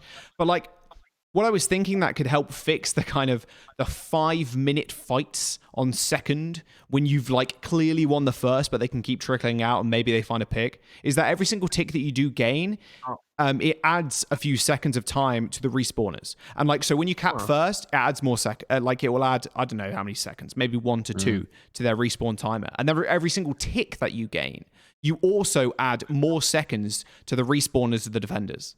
So it becomes progressively more difficult for the defenders to kind of actually get back to the point in time and actually contest. So when you win a fight and you secure 2 ticks, you're more than likely, unless a miracle happens, which is really what you'd want, because it would be a kind of a cool play as well if you come out and, you know, smack people around on Doom. But it would stop these kind of like ridiculous stalls that you can do. on 2CP. The problem though is the whole game mode is broken because it's a game mode where the attack only has to win one team fight and the defense has to win every team fight for 4 minutes in order to win. Yeah. So It is they have fundamentally to balance. flawed. It's fundamentally flawed. Yeah. They have to balance I do the agree. game mode massively for defense, both in terms of respawn timers and the map balance. Otherwise, the attackers just win and you have like 10-10 matches. Yeah. So it needs looking at from the beginning again, which is why I quite like this experimental mode, because if you just have it as like 1 CP basically, because that's what this was, you would only ever attack 1 CP at a time. Yeah, sure. You allow the maps to be balanced very differently, and you can potentially run like many of those rounds. You can almost make it a bit like CS, where you run like a lot of different rounds and you just see how many you get on attack and how many you get on defense. Maybe push replaces assault. Yeah, I think push could be way better. Jeff actually talked about 2CP a little bit. He said that the first How many questions are there in this AMA? There's a lot. Matt's just gonna read them all out. But he mentioned that that their first goal is to make it a game mode that everybody enjoys. That he did say that although there is a lot of criticism about 2CP, there are a bunch of people who don't mind it, who don't find it bad. Like, Are there people who enjoy it? Is that their standard? well, There are some people. I don't know. Yeah. But what he A did lot of say is people don't like Plat chat, but some people don't mind us, so we're gonna keep going. the best part about the answer though is that he said for Overwatch 2, we have some ideas that will allow for more player agency over the maps you get. Potentially in like your like a competitive pick matches. system? But nothing be is good. set in stone, so I do not want to commit to any promises. But to be able to like mark some maps or game modes for competitive could be pretty cool. Remove Paris, remove Horizon, remove all assault games from my list. That wouldn't be too bad. That's it. What turned into me wanting to read 2 answers from an AMA had a bunch of good shit in there, which I probably could have put in the whole show, but that's okay. Well, I guess we can move on to the player of the week. Bren's not here, unfortunately. He's taking a little break, but it's right. Bren's Player of the Week presented by T-Mobile. Bren's player of the week presented by T-Mobile. Thank you, Matt. Cut. Roll the clip. Roll the clip. Bren's Player of the Week. Presented by T-Mobile. What Nice. was that? Love it. Who is the Player of the Week? It's I didn't have much time to choose this, so I just chose a meme. I just chose one of my favorite memes. Watch Point Wait, Gibraltar Linkser. What? Yeah. What? I You're just even chose. worse than Bren. What? Are Yeah, you I just talking chose one of about? my favorite memes. Wait, what is this? What? What? Why did we entrust this Oh, this is branded segment to George? It's a good Does this meme. have audio? Does this have audio? Oh, What it's is got the this? Dragon Ball Z music to it. It's got 36 followers, Jaws. Are you just scraping the fucking depths of the internet? No, for this me? got. Look how many You retweets own it's it, got, mate. yes, Look how many literally made retweets and the this. likes. Did you make it? Oh no, I didn't make it. Someone else Are did. you But a- it's Are you like a meme crack addict? You're yeah, just basically, hunting for the it's next a good meme all the variation time. of Piccolo outside of Burger King meme. I showed Bren today, and he was confused as well. What's funny about this meme? It's just funny. It's links on Watch Point Gibraltar. That's it. But Linkser is on Watch Point Gibraltar very often. Yeah. It is Well, a there map he is, up in the the top of the Overwatch stairs, League. Josh. I don't understand. I'm a boomer. There it What, is. is this supposed to be like? Is this supposed to be like he's God descending from the heavens? Is Yeah. that the point here? Yeah. And well, I thought I'd kind of break down Plat chat and make you all mold before I inevitably take my leave. I mean, this is. You should have given. There are so many better options. Of course there are, but I had 20 minutes to come up with it, mate. Why didn't you give it to Immo Field, dude? You could have made Immo Field. Oh, well, that is true, yeah. Player of the week. I didn't want to. I didn't want to bombard your Plat chat videos with dislikes. The right way. You No, pick a that's meme nobody cares about. And I'm have thinking your of own you. thing I'm can thinking of your promote. success on this channel. I didn't want to have it like 90% dislikes if it's called Jaws presents Immofield as Player of the Week. Uncle Egg could have been Player of the Week for the Egg. I was thinking about Egg, Josh's Jesus head, Christ. actually. Josh's head. Yeah, just not your face, just your very spherical skull. Johnny wasn't here last week. He could have been Player of the Week for coming back. That is true. Who are the actual That would've been genuine? shite. You could have been Player of the Week for being on 2 episodes in a row. No, I don't want to give it to myself. To pick player of the week. I don't want to give Alarm would have been player of the week. I can't even think. We picked a Alarm? Alarm. Really?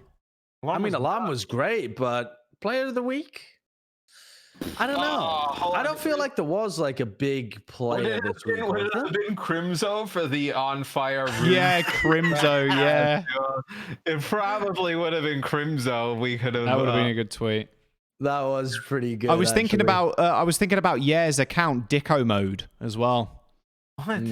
You not seen that stuff either? Jesus. Oh wow, yeah. Did you guys The see Dicko that? mode, Carefree my God, filed yeah. cheat reports Against Gargoyle. Let's give it to Albert. Let's give it to Albert. I was going to do it, and then Bren said Albert. no, in my defense. Dude, that clip is so funny. He's like, look at the... Not that one. yeah, that show is this the on wrong, stream as well. That is the wrong Wait, what picture. is happening here?